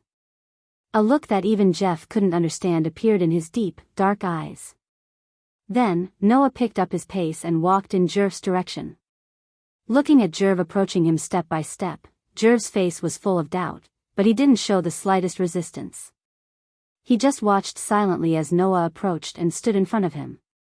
Noah looked into Jerv's eyes and said, "I won't let you take away the lives of innocent people. Even if you're cursed by God." As soon as his voice fell, Poochie! With a tearing sound, the elf device named Demon Slayer penetrated Jerv's heart and came out from his back. Huh! Jerv didn't expect that Noah, who had claimed that he wouldn't kill him just a second ago, would suddenly attack him. His eyes slowly widened, and he looked at Noah with astonishment in his eyes. Under such circumstances, Jerv didn't notice it. The holy sword that penetrated his body didn't bring out a single drop of blood. Just like that, Jerv suddenly felt it. An unimaginable power appeared in his body without any reason, and he went berserk. Hum. A deep darkness surged from Jerv's body and turned into a gust of pitch-black wind that swept in all directions. Woo! Ah! Jerv felt as if something in his body was about to explode, causing him to scream in excruciating pain. The darkness that surged from Jerv's body like a swamp rolled wildly and shook the entire pitch-black space. Clang! At this moment, the demon slayer that pierced through Jeffrey's body emitted a dazzling white light. It surged out like a tide and covered the darkness that surged out from Jeffrey's body.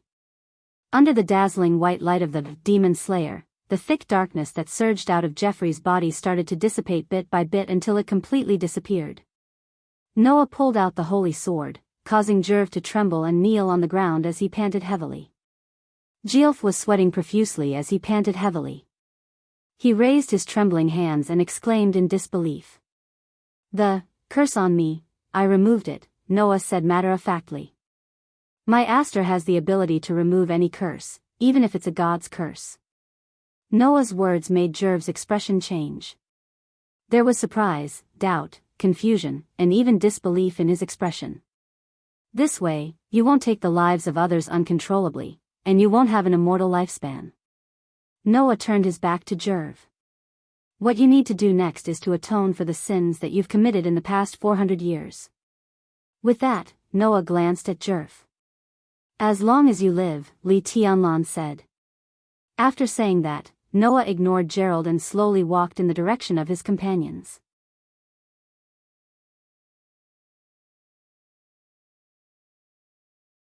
Chapter 1733. Seeing Noah leave without any hesitation, Jerv's eyes flickered, and he fell into a daze. To make up for the sins left behind in the past. After thinking about it carefully, Jerv realized that he had indeed left behind many things that he had to make up for. In the past 400 years, many of the forbidden magic that Jerv developed had a serious impact on this world. For example, the Paradise Tower incident was a tragedy caused by the forbidden magic left behind by Jerv. In fact, this was not the only thing that had happened in the past. Even Noah didn't know. In fact, the Gate of Time named Eclipse was also something created by Jerv. In other words, even if the culprit behind the appearance of the 10,000 dragons was not Jerv, it was definitely related to him. The arrival of the future Logue. The kingdom's princess being used. The plan for the Great Demon Battle exhibition. These were all indirectly caused by Jerv. In addition to these, Jerv also created many demons. Now, those demons must still be active in every corner of this world, right? Use my lifetime to atone for my sins? Jerv smiled bitterly. However, that smile faintly carried a sense of relief and redemption. Forget it, after struggling meaninglessly for 400 years, maybe it's not bad to live a meaningful life. Without the curse of God, Jerv's lifespan would become limited. How to eliminate the sins left behind in this world in a limited time would become Jerv's homework in the future. And that was not something that Noah could interfere with. On the other side, Noah was still walking in the pitch-black space as if time had stopped. He walked in the direction of his companions. While walking, Noah spoke with a calm expression. "What? Still not planning to come out?" As the voice fell, a petite figure like a fairy descended from the sky and slowly landed beside Noah. Mavis tilted her head and looked at Noah as she spoke in a serious tone. "Is this really okay?" Noah naturally understood what Mavis was referring to. Hence, Noah asked in return. "Do you think I didn't handle it well? No one can be sure whether Jerv will live to atone for his sins in the future, right?" Mavis said after a moment of silence. "It is possible that he will continue to wander like before, with the contradictory feelings of respect and contempt for life. Who knows? That's his decision," Noah said without changing his expression. "As long as he doesn't make me regret my decision today, that's none of my business." If Jerv spent the rest of his time making up for his sins, that would be the best-case scenario. However, if there came a day when Gerald spent his limited time on the wrong path, Noah would hunt him down no matter where he was. This was Noah's decision. After all, I don't want to fight for the sins he left behind. It's like I'm cleaning up after him. Noah shrugged. "So, there's no harm in letting him deal with it himself, right?" Mavis was silent. After a while, Mavis sighed.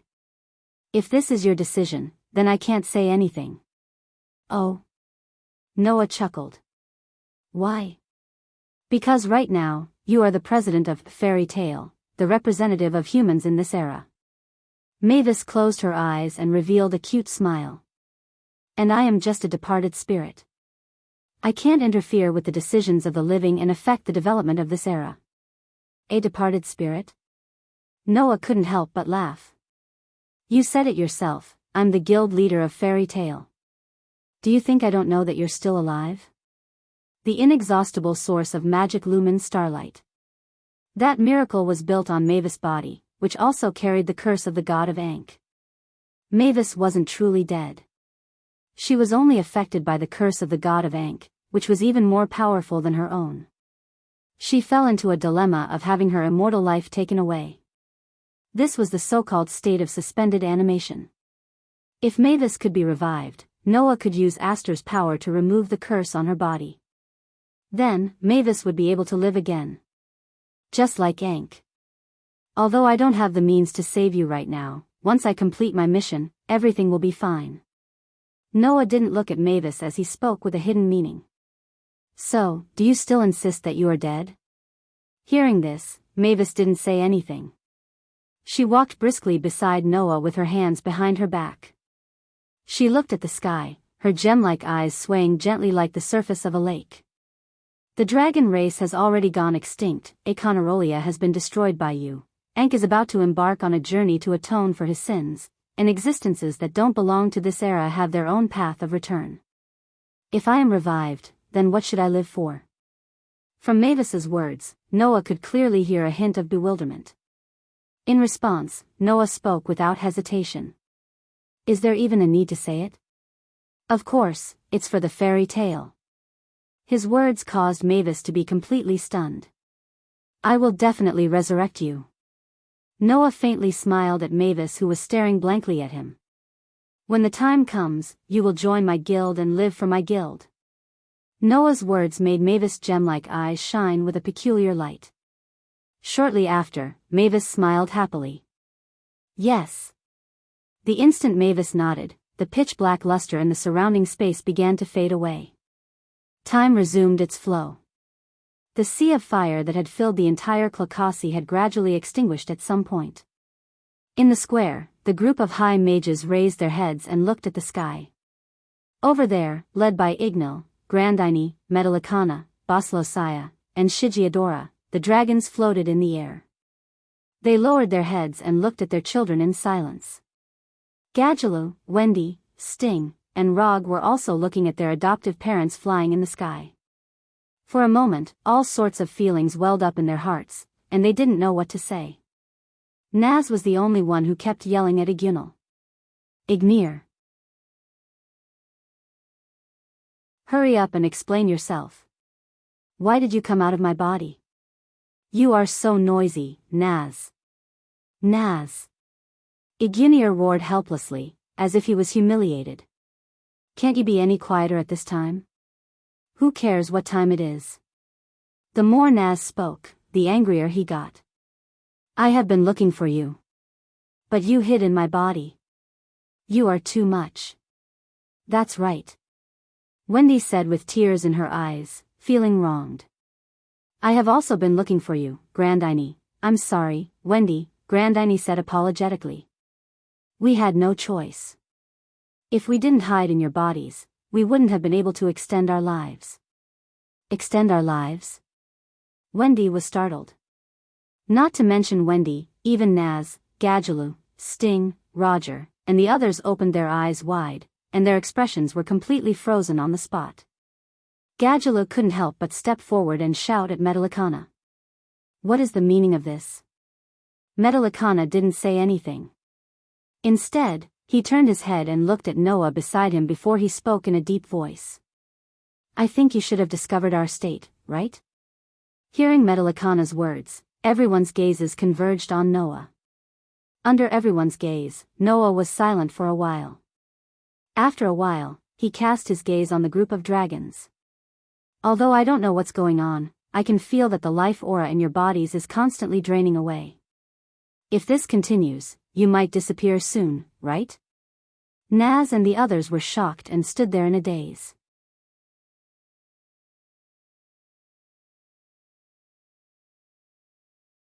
Chapter 1734. Disappear? The dragons would disappear? Igunal, Grandine, Metalicana, Perlogia, and Shchiadora would all disappear? What kind of joke was this? Grandine. Wendy said with a trembling voice. Is this true? Naz, Gadjaloo, Sting, and Rog stared at the dragons who were their adoptive parents, trying to find a trace of a joke from them. Unfortunately, they were destined to be disappointed. That human is right. We are indeed about to disappear, Perlogia said calmly. No, to be more precise, we should have disappeared 400 years ago. 400 years ago, our souls were already taken away by Aeconerolia's dragon-slaying magic, Shchiadora said calmly. That's why we could only seal all of our remaining power into your bodies to extend your lifespan. Of course, the purpose of doing this is not only to extend your lifespan, but also to prevent you from becoming a dragon like Aeconerolia because of the dragon-slaying magic. For this reason, we must create antibodies to prevent you from becoming a dragon. After doing this, we only have one last purpose left, Metalicana said as he looked at Aeconerolia's corpse. That is to defeat Aeconerolia. When we were at Heavenly Wolf Island, we had already decided to come out of your bodies, but unfortunately, we didn't make it in time. Grandine's voice was still as gentle as ever. Fortunately, you are all safe and sound. Then, we've been waiting for the opportunity to defeat Aeconerolia. We've been waiting until now. Ignir turned his gaze to Noah. However, it seems that our existence is unnecessary. Even without us, you can rely on your own strength to defeat Aeconerolia. The potential of humans is indeed limitless. Noah was silent. Naz was still in disbelief. He clenched his fists, his body trembling, and his emotions fluctuating violently. Liar. Wendy's tears finally flowed down. Damn it. Gadjaloo turned his head and gritted his teeth, suppressing the sadness in his heart. Even Sting and Rog lowered their heads with complicated expressions, not knowing what to do. In this regard, the others could only watch this scene, speechless. The atmosphere in the air suddenly became heavy and sorrowful. Brother Noah. Wendy could only turn her head and grab Noah's clothes as if she was grasping at straws. Can you think of a way to save Grandine? Hearing this, Noah had a bitter expression and shook his head. If their souls were still here, I might have a way. But their souls have already been taken away by Aeconerolia's dragon-slaying magic, and now they are swell is will's power. I can't do anything. Not to mention Noah, even Athena, who was in charge of life and death, could not do anything about this situation. After all, the dragons was their power was SSS. They would not be able to survive in this form for long. So, not to mention the current Noah, even if his authority, sovereignty, ability value, and treasury were at their peak, Noah would not be able to do anything about this situation. How could this be? Wendy's eyes became wet again. Then what should we do? Father. Naz clenched his teeth, holding back his tears. Do you really have to disappear? Don't feel sad, Naz. Igunal smiled magnanimously. You are no longer a child. You have your own companions and your own family. You have even joined a guild and become an amazing magic shooter. If you can't even bear this kind of parting, how can you call yourself the son of the fire dragon king Igoniel in the future? I am your son. Naz could no longer hold back his tears, but he tried his best not to let his voice carry a sob. No matter what, I am your son. That's right. Igunal laughed out loud, but there was no trace of sadness in his voice. There was only relief that gave everyone unlimited courage. Parting is just a part of life. I will always be by your side and watch you grow. Don't forget this, Naz. Me too. Grandine looked at Wendy gently. I will always be by your side, Wendy. I'm not as gentle as Igunal and Grandine. Metalicana smiled at Gadjaloo. But even without me, you can definitely do it, right? Isn't that a given? Gadjaloo met Metalicana's gaze and looked over. There was not much sadness on his face. I will definitely live a more exciting life than anyone else. Is that so? Metallicana pursed his lips. I hope your eyes won't be so scary anymore. Boslosaya and Shigeadora did not say much. They just looked at Justin and Logue. Their gazes met, and everything was understood without words. Then, the dragons' bodies began to emit a faint light. Grandine. Wendy cried out with tears flowing down her face.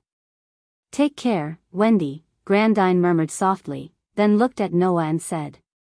I'll leave Wendy to you. Don't worry. Noah nodded heavily. I won't let Wendy get hurt even a little. Only then did Grandine smile with relief. In the faint light, Igunal, Grandine, Metallicana, Boslosaya, and Shigeadora fixed their gazes on their children. Then, their huge bodies turned into light particles and gradually disappeared into the air. Roar, roar, roar, roar, roar, the dragon's roar resounded through the sky as the 5 dragons disappeared, echoing under the night sky.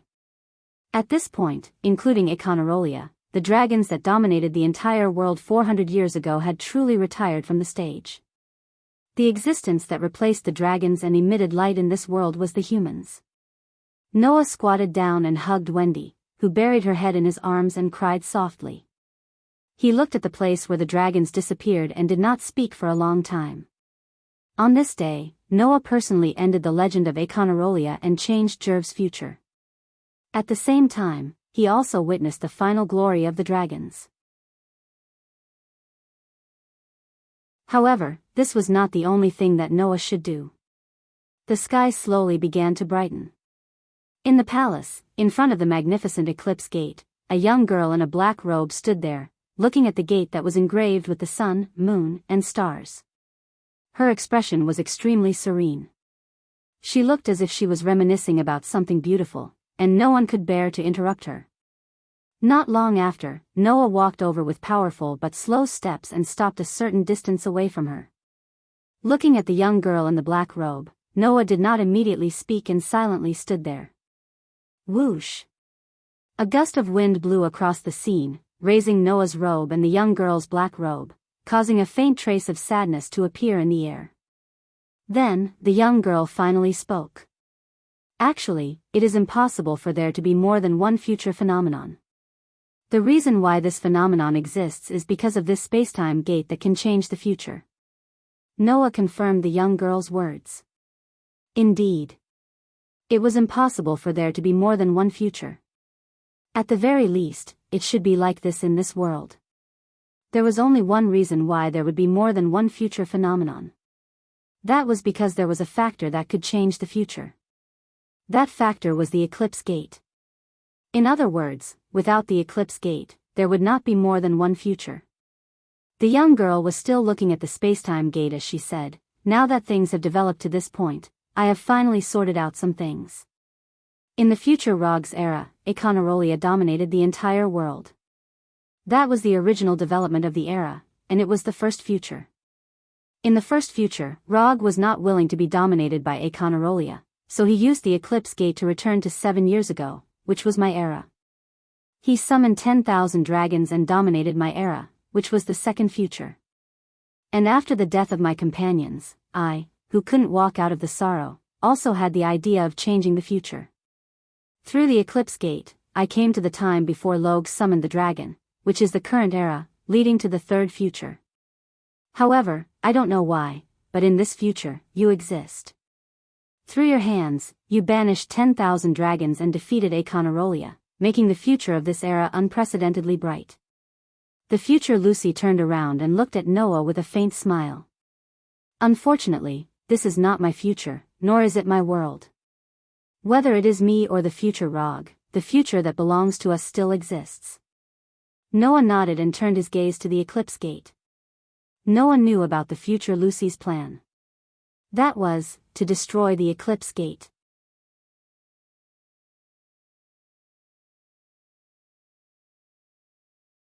Chapter 1735. There was only one future in the first place. However, the Eclipse Gate, which could travel through time and space, gave people the right to change the future, leading to the appearance of multiple futures. So, if the eclipse that caused all of this was destroyed, what would happen? The result would be that with the destruction of the eclipse as the dividing line, there would be two types of futures, a future with the eclipse and a future without the eclipse.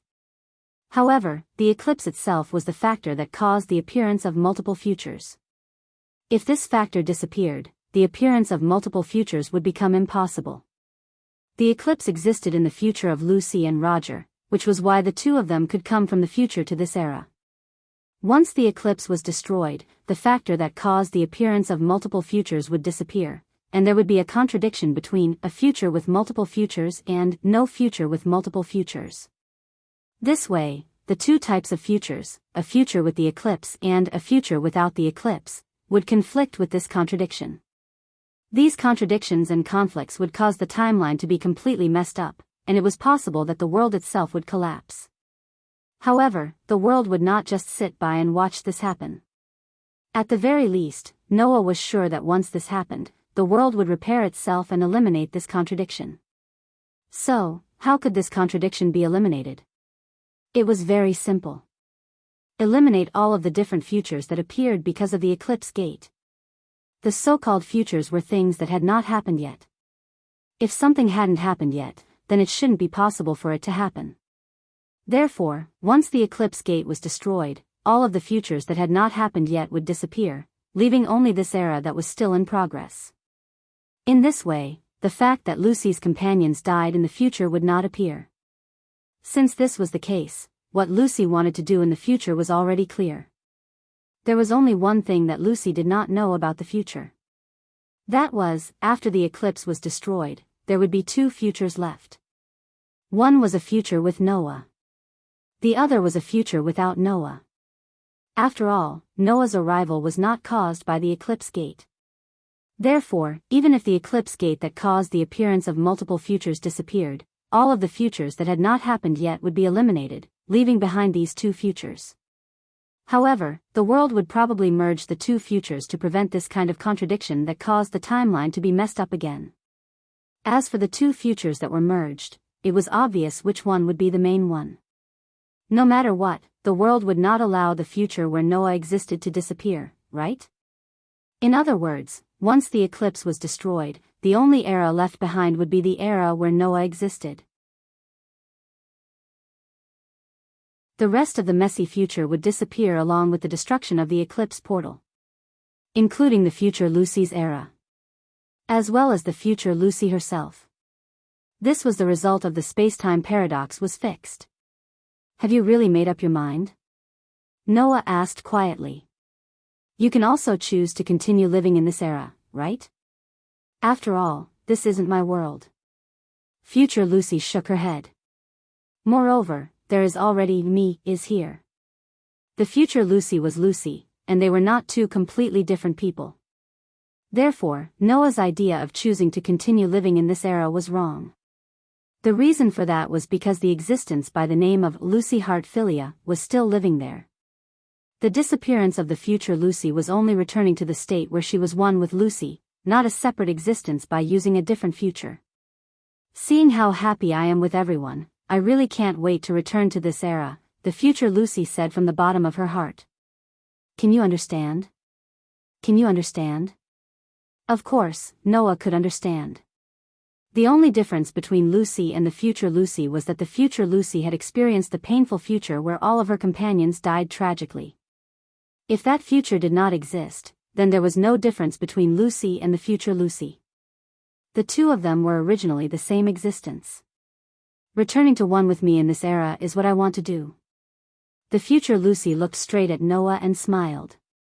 Moreover, I also want to know how it feels to be in the same guild as you. It's not just me, Noah said almost reflexively. Me, you, and everyone else, everyone in the guild is together. Only then will we be a whole. Hearing that, the future Lucy was slightly startled. Then, her expression melted and became gentle. That's right. Being with everyone is my future. The future Lucy said with a natural smile. Then, Noah, can you help me? Noah met the gentle gaze of the future Lucy, smiled, and nodded. Then, under the gaze of the future Lucy, Noah walked towards the eclipse gate step by step. Wang! A surge of mana gushed out from Noah's body. Magic lines that looked like electric wires lit up and covered Noah's arm.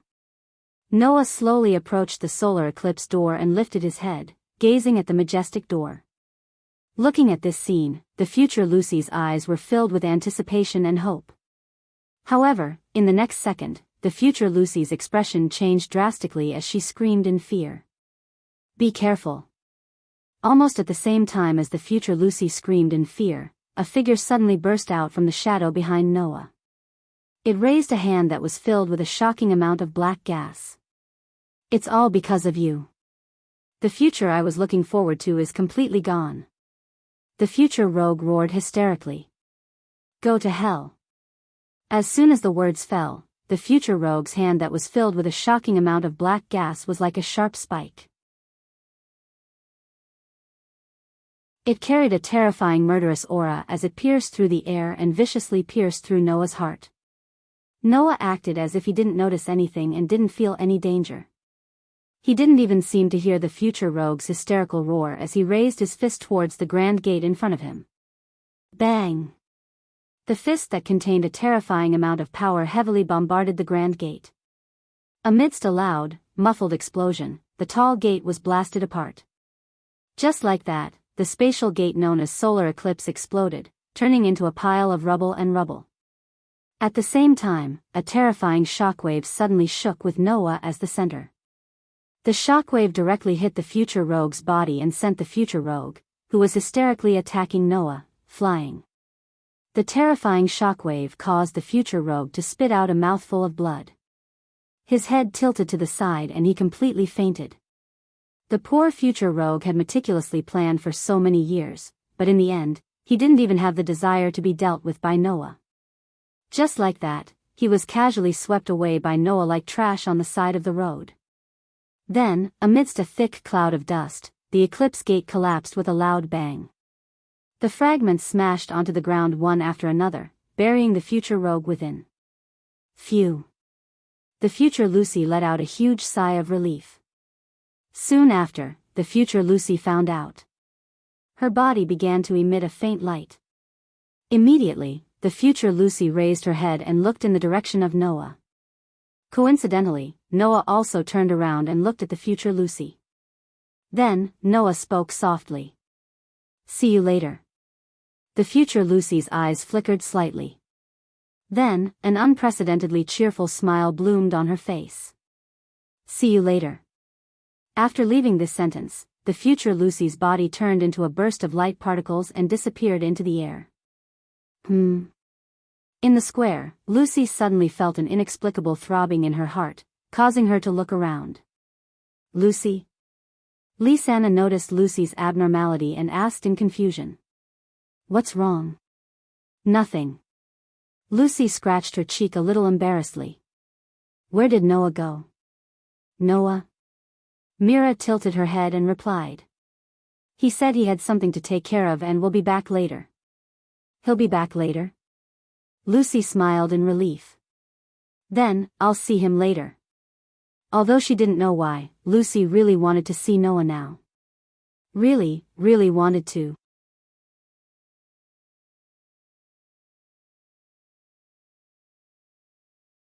Chapter 1736. The next day, in the ruins of Kalukas, the residents who had been evacuated by the royal army to seek refuge all returned. Looking at the ruins of Kalukas, the residents naturally stirred up quite a bit of commotion, causing all sorts of rumors to start flying. However, the kingdom was prepared for this situation. They held a public speech and announced the entire incident, suppressing the rumors and stopping the residents from panicking. Only then did the people realize that so many things had happened last night. The dragon race's large-scale attack. In Revelation, the black dragon that destroyed a huge country appeared. The evil sorcerer was behind all this, trying to harm everyone in this world. And all of this was stopped by the sorcerer from the kingdom's major guilds. This was the news that the kingdom announced. As for the details, such as the purpose of the Great Demonic Battle exhibition, the reason for the eclipse plan, and Princess Emerald's misjudgment, none of them were announced. It wasn't that Emerald didn't want to announce it, but if these things were announced, it would have a huge impact on many things. Just the existence of the Eclipse Gate, which could travel through time and space, belonged to the ranks of forbidden magic, seriously violating the order of the magic world. If the matter of the eclipse was announced, the council would intervene. By then, the kingdom and the council would have a conflict, and it was possible that there would be a huge conflict. In order to prevent this from happening, it was necessary to hide some insider information. However, with such a big incident, the council still sent people to Kuroka's to investigate. For all of this, the kingdom would take responsibility and mediate with the council, and it wouldn't involve the major guilds. Therefore, based on the current situation, there shouldn't be any more serious incidents in the future. There were two things worth mentioning. One was Emerald's surrender. Emerald hoped that her misjudgment would lead to a serious threat to the entire kingdom and the world, so she would receive the punishment she deserved to atone for her crime. However, the group of people led by the leader of the Sakura Knights, Alcadios, and the Minister of National Defense, Dayton, knew that Emerald's true purpose of opening the Eclipse Gate was to save the kingdom and the world, but they tried their best to protect her. In the end, Emerald was just being used. Although it couldn't be said that she wasn't at fault, she wouldn't be convicted. Therefore, a group of senior officials who understood Fatsue's good intentions hoped that Fatsue would reconsider. However, Fatsue, who was tortured by guilt, disagreed. She wanted to get the punishment she deserved. In the end, the matter was resolved because of Noah's words. Since everything happened because of you, you shouldn't be thinking about how to punish yourself. Instead, you should be thinking of a way to restore the capital that was destroyed to its original state. Don't tell me you intend to abandon the citizens of Kuroka's whose homes were destroyed for the sake of self-satisfaction? This sentence made Fatsue completely speechless. In the end, Emerald took on the responsibility of rebuilding Kuroka's. She vowed to rebuild Kuroka's in the shortest time possible and return a better capital to the people. At this point, this matter was finally resolved. As for the second thing worth mentioning, it was Noah's matter. Although Fatsue didn't disclose the inside information that wasn't necessary, she didn't hide the credit of Noah, who single-handedly stopped most of the dragons, defeated Akonarolia, and destroyed the future Logue's conspiracy. Instead of hiding anything, Fatsue promoted it vigorously. After releasing 10,000 dragons, Fatsue was already in despair. However, because of Noah's existence, she saw hope. Noah accepted Fatsue's request at that time and fulfilled his promise to protect the Fiori kingdom. Fatsue was very grateful to him for this. Therefore, Fatsue praised Noah's contribution and turned Noah into a perfect hero who saved the country. No one doubted Noah's contribution. This was because, during the Great Demon Battle exhibition, the power that Noah displayed that surpassed the human domain had long been known to the world. Therefore, no one doubted Noah's ability to do all this, including the council. In the end, the council decided to award Noah the title of one of the 10 Saint Magi based on Noah's contribution. The 10 Great Saint Magi were the titles that only the most outstanding and upright 10 Great Saint Magi on the continent could possess. Noah's strength was unquestionable. No one would deny that he was an outstanding sorcerer. And Noah single-handedly stopped most of the dragons, defeated the Black Dragon in Revelation, saved the Fiori kingdom, and saved the entire world. If even such a hero couldn't be called righteous, then what was? Because Noah had once blatantly killed a 10 Saint Magi, the council thought that Noah's conduct might not be as righteous as the rest of the 10 Saint Magi. However, that matter was judged as justifiable self-defense 7 years ago. If they were to bring it up now, they would undoubtedly be suspected of deliberately looking for trouble. In addition, Noah was now a hero who saved the country and received the kingdom's princess's praise and support. His popularity was at its peak. If the council were to say that he wasn't righteous enough, they would probably be spat to death by everyone in the Fiori kingdom and even the entire continent. In the end, the proposal to award Noah the title of 10 Saint Magi was passed. The council personally awarded the title of 10 Saint Magi to Noah in front of all the kingdom's citizens and sorcerers from the guild. They also announced Noah's ranking. First place. He had easily defeated Tura, who was ranked 5th. He had also defeated Acunolia, who had destroyed a huge country in Revelation. All the sorcerers recognized Noah as the most outstanding and powerful sorcerer in the continent. As a result, the council directly listed Noah as the first of the 10 Saint Magi, allowing Noah to sit in this position. Under such circumstances, Makarov simply announced that Noah would be the next guild leader of the guild, causing the reputation of Fairy Tale to soar. After obtaining victory in the Great Magic Battle exhibition, their guild leader was ranked first among the top 10 Saint Magi. The title of the strongest guild in the Kingdom of Fiori had once again returned to the hands of Fairy Tale. In order to celebrate Fairy Tale's victory, and also to celebrate Noah becoming the first of the 10 Saint Magi, and also to celebrate the kingdom being saved from a great disaster, Emerald decided to hold a ball.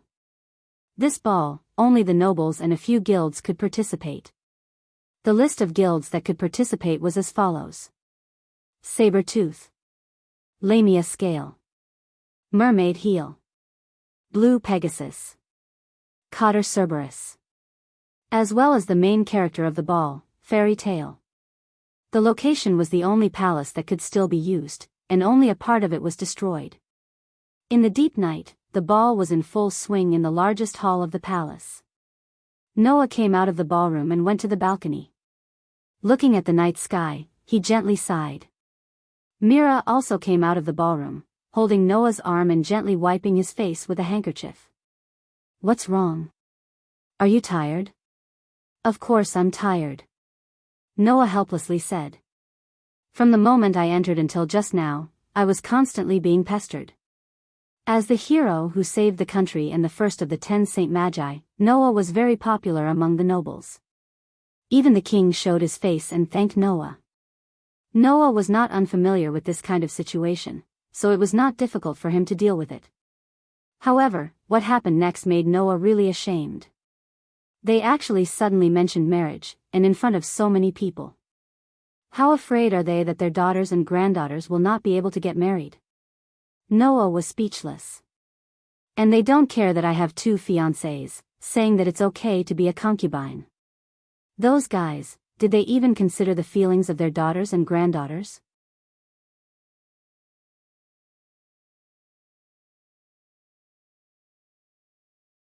Chapter 1737. Noah was indeed speechless. With his current situation, once he entered, the representatives of the royal family would definitely greet him. Noah had expected this. However, Noah did not expect that as they chatted, they would start asking him when he was going to get married and if he had anyone he liked. Then, there was no then. Once this topic started, the situation became unmanageable. All the royal family members were like stall owners in the market, recommending their daughters to Noah. Some even recommended their granddaughters to Noah, as if they were afraid that Noah would not be able to find a wife. When they talked about their daughters, their saliva flew everywhere and almost sprayed on Noah's face. Noah, who did not expect the situation to develop in this direction, was dumbfounded. He then quickly declared that he was a man with 2 fiancées. However, this declaration did not reduce the enthusiasm of the royal family members in the slightest. Instead, it became even more intense. "2? You have 2 fiancées? Then Lord Noah wouldn't mind having a few more, right? Please consider my daughter. Consider my granddaughter as well. It's okay to be a concubine." That's right. These were the first words that appeared after Noah said that he had 2 fiancées. Without a choice, Noah could only surrender and find an excuse to sneak out. If he did not sneak out now, Noah was really afraid that he would be like a salesman. In the end, he would be fooled by those salesmen. You don't say, those so-called royal family members definitely have the potential to be salesmen. Noah was speechless. It's such a waste to be a noble. Pfft. Mira could not help but laugh out loud. This can't be helped. With your current treatment, it's not strange that those royal family members would want to build a good relationship with you. Putting aside the fact that he was the next chairman of Fairy Tale, Noah was now a national hero in the Kingdom of Fiori. If they could get close to the heroes who had saved the country, then the status of the royal family would definitely increase exponentially, and they would be sought after by the people. Moreover, Faitsue was grateful to Noah from the bottom of her heart. No matter what request Noah made for her, as long as it was within her ability, Faitsue would not refuse. In this way, Noah was equivalent to the princess's favorite person. Who wouldn't want to take this opportunity to form a good relationship with Noah? On top of that, Noah was currently ranked first among the 10 great holy mages and was publicly recognized as the #1 high mage of the continent. He was also young and unmarried. If such a famous and outstanding person could become a live-in son-in-law, it would make those nobles laugh even in their dreams. For various reasons, Noah had become extremely popular, leading to this situation. Therefore, Mira could understand why there was such a development. However, Noah was puzzled. "Why do I feel like you're not talking about your own matters?" Noah said to Mira in annoyance. "Don't tell me you don't mind me marrying a member of the royal family's younger generation?" Upon hearing this, Mira looked at Noah and said with a spurious smile, "Don't worry. If I say that I mind, can you promise me that you won't marry a girl other than me and Lisanna?" Noah was speechless.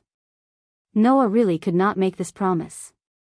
Not to mention other things, Noah did indeed owe a lot of love debts. For example, in the world of The Black Bullet, if Elysium had kept his promise and waited for Noah for 3 years, then no matter how heartless Noah was, he would definitely respond to Elysium's feelings. For example, in the world of the God Slayer, Luo Hao claimed that she was Noah's concubine. Noah had even pushed her down. He couldn't just take advantage of her and not admit to anything, right? In addition, Wendy had once said that she wanted to be Noah's bride when she grew up. Noah's relationship with Shuanai also had a huge breakthrough. Noah could not promise Mira here. Although any man should be satisfied with having Mira and Lisanna, it did not mean that he should turn a blind eye to his own responsibilities. In Noah's opinion, he had to repay the debts he had incurred. What's more, it wasn't that Noah didn't have feelings for those girls. Noah could be said to have gone through thick and thin with Elysium. Even if it could not be said that they shared the same fate, it was impossible for him to be completely indifferent. Toward Luo Hao, Noah could be considered to have made a mistake due to a freak combination of factors. He inexplicably developed a relationship with her, and Noah wouldn't deny this relationship. Noah used to treat Wendy as a younger sister, but ever since he knew that Wendy had feelings for him, Noah felt that he had to face Wendy directly. Therefore, it was not impossible for him to have a relationship with Wendy in the future. As for Shuanai, Noah was very touched to a large extent. Think about it, an 11 or 12-year-old girl persisted for 7 whole years in order to pursue the figure of the person she yearned for, and even suffered a lot during that time. As a person who was yearned for by such a girl, who would not feel touched? At the very least, Noah was moved by Shuanai, and he had great affection for her. Then, in the dragon graveyard, he made a breakthrough in his relationship with Shuanai, which made his love for her sublimate. As such, no matter what, Noah did not want to let down that girl's feelings for him. Thus, between being unemotional and being affectionate, Noah chose the latter in the end. Under such circumstances, Noah could only look resentful. He sighed and hugged Myra's shoulder, bringing her into his embrace. Mira did not resist Noah and instead obediently snuggled into Noah's embrace. The gentleness on her face did not change at all. Noah smelled his fiancée's fragrance and said softly, "I'm sorry. I've made you suffer." "No," Mira shook her head and said gently, "You didn't make me suffer. You didn't make me feel wronged. Rather, you gave me a lot of happiness. There's no reason for you to apologize.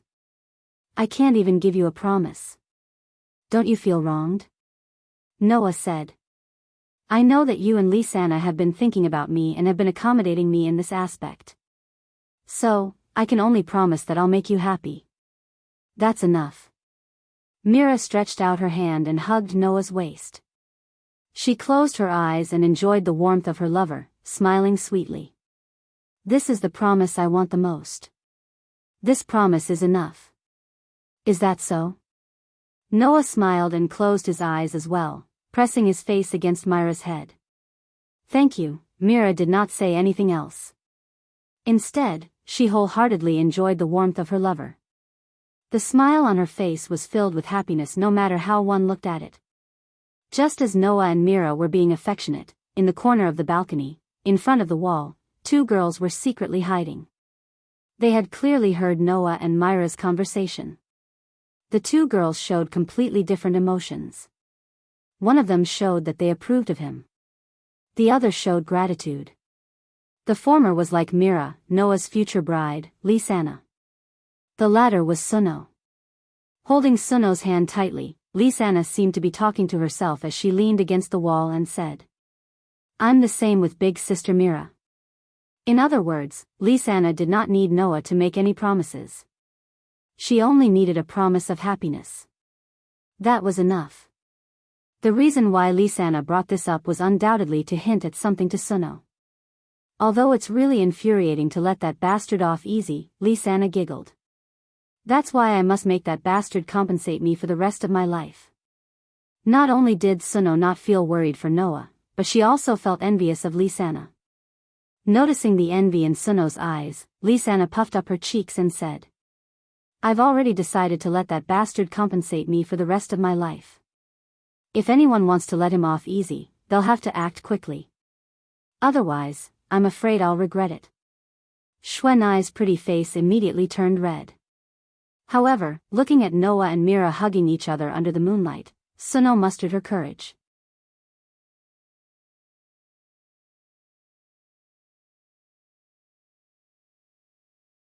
Chapter 1738. After that, Noah returned to the ballroom and continued to feign civility with the nobles. It couldn't be helped. The main character of this ball could be said to be Noah.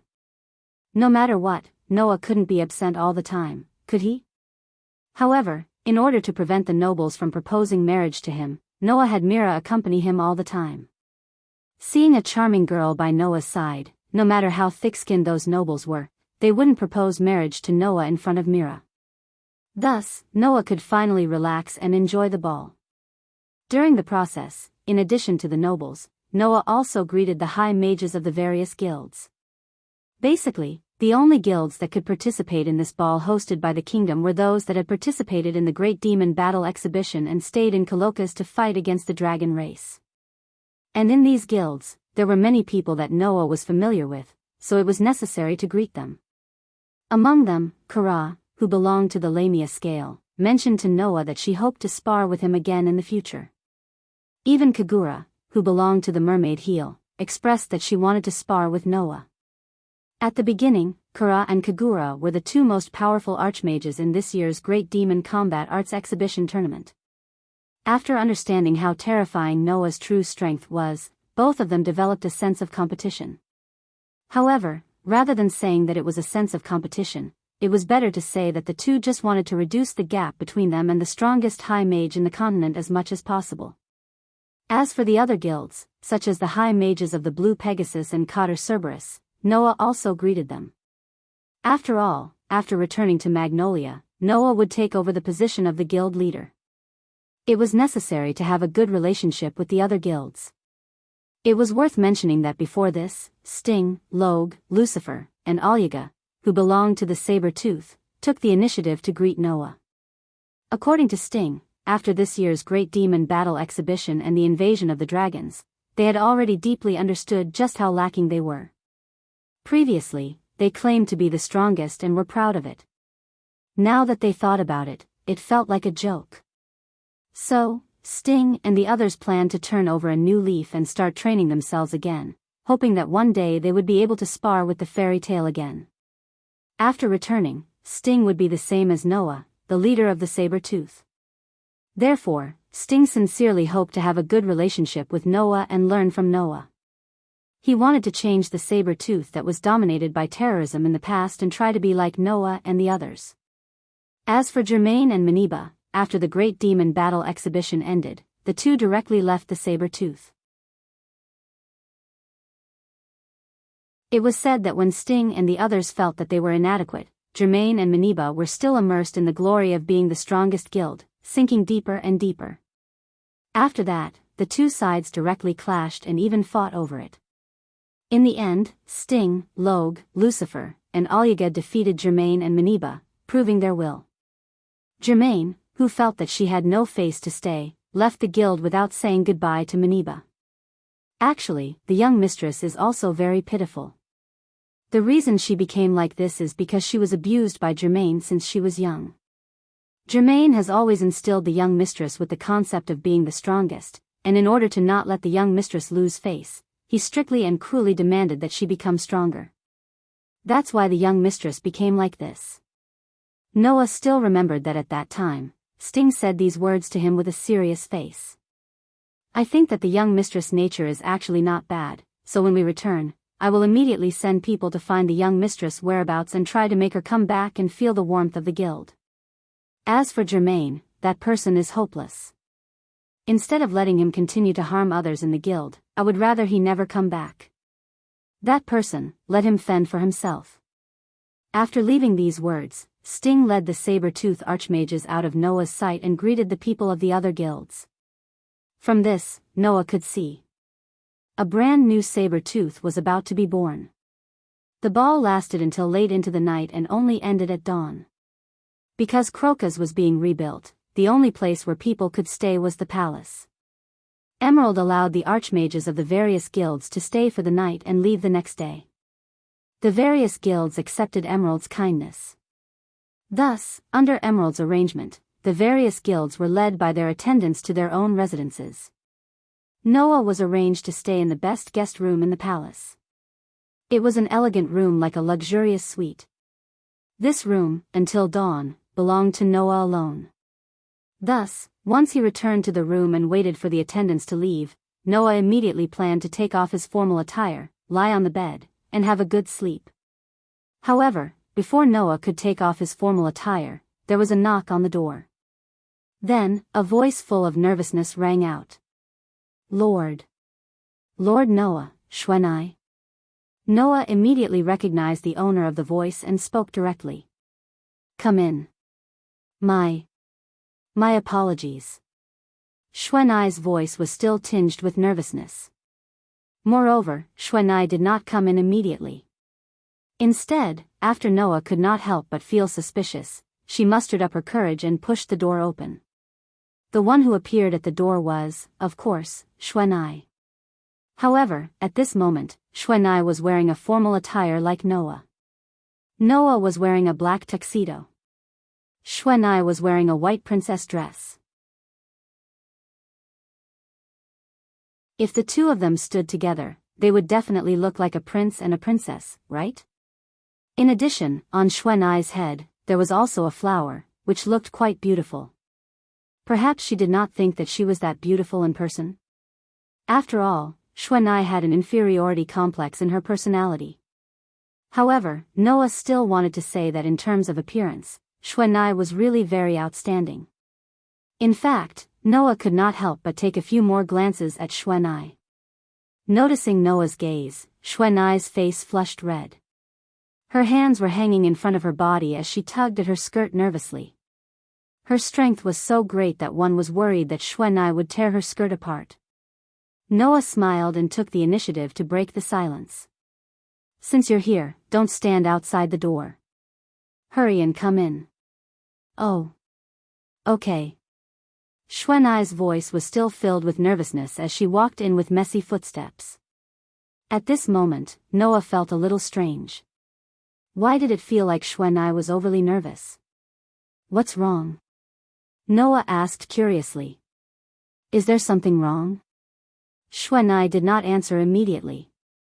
Instead, she looked even more nervous as she tugged at her skirt continuously.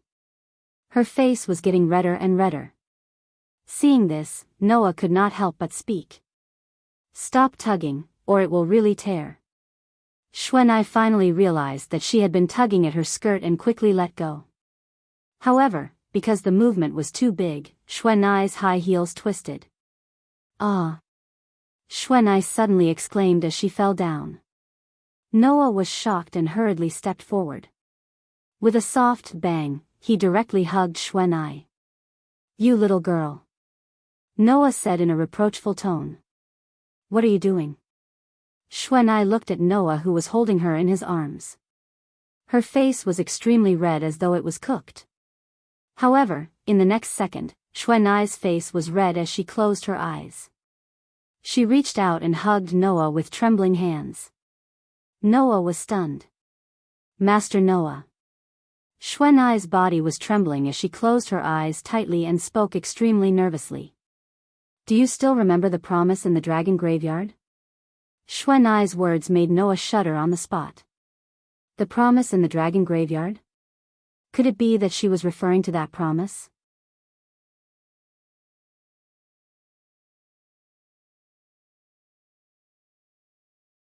Chapter 1739. All of a sudden, the atmosphere in the room seemed to have turned pink, and the temperature seemed to have risen a little. Noah could clearly feel the trembling of her body as he hugged the beautiful girl in his arms and looked at her blushing face, yet still mustering her courage. However, it wasn't fear, but nervousness. It was imaginable how much courage Xuanai had mustered to come to Noah's room and take the initiative to mention the agreement in the dragon graveyard.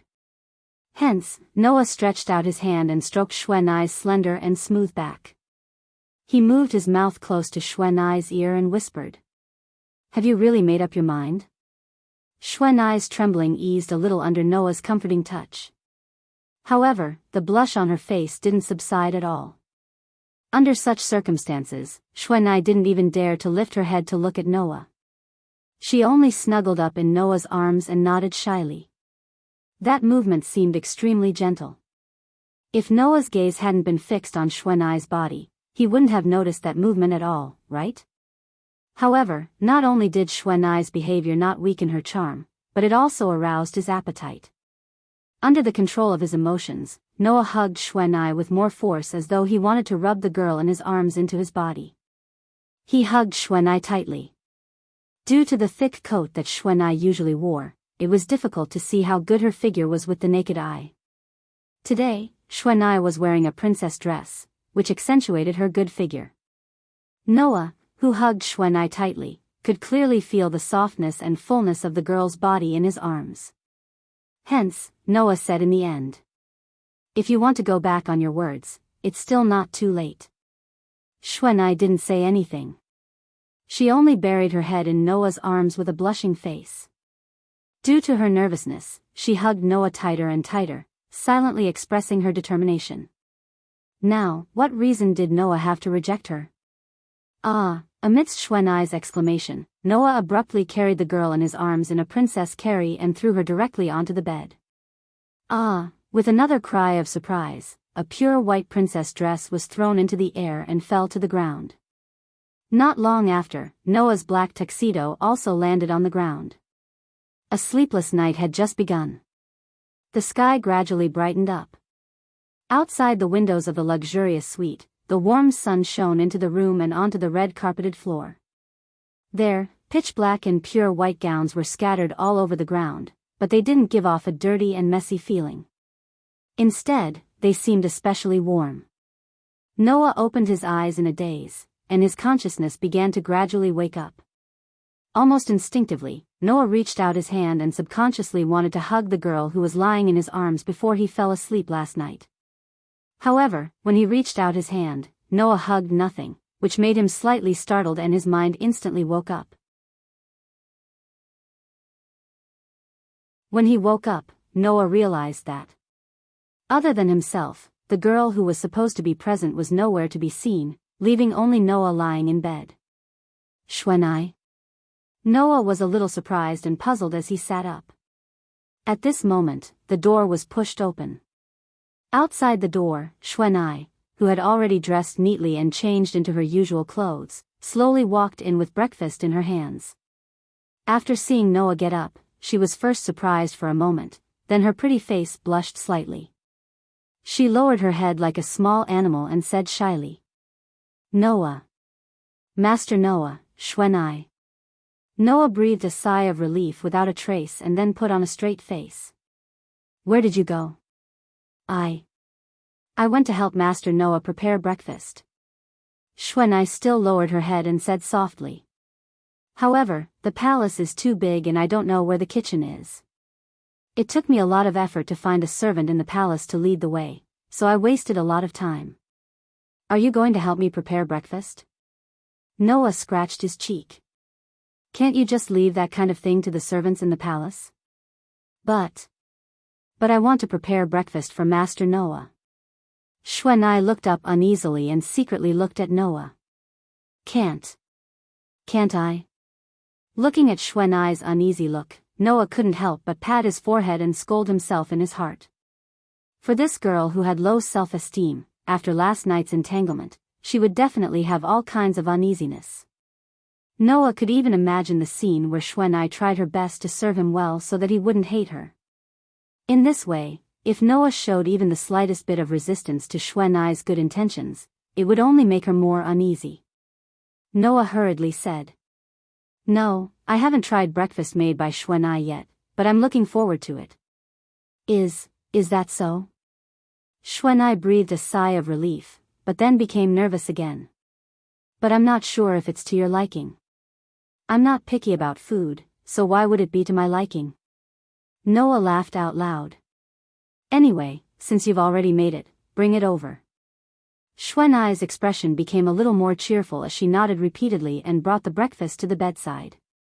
After placing it on the bedside, she said to Noah, "Then, let me help Master Noah put on his clothes first." She wants to serve me even while putting on my clothes? Well, it wasn't like Noah hadn't been served like this before. Mira and Lisanna often helped Noah like this before, so there was nothing to resist. Thus, Noah very straightforwardly lifted the blanket and got off the bed. Seeing that Noah didn't avoid arousing suspicion and was completely naked, Shwenai's pretty face turned red with a bang. Seeing this, Noah was amused. "It's not like I haven't seen it before, why are you so shy?" Master Noah." Shwenai immediately became even more bashful.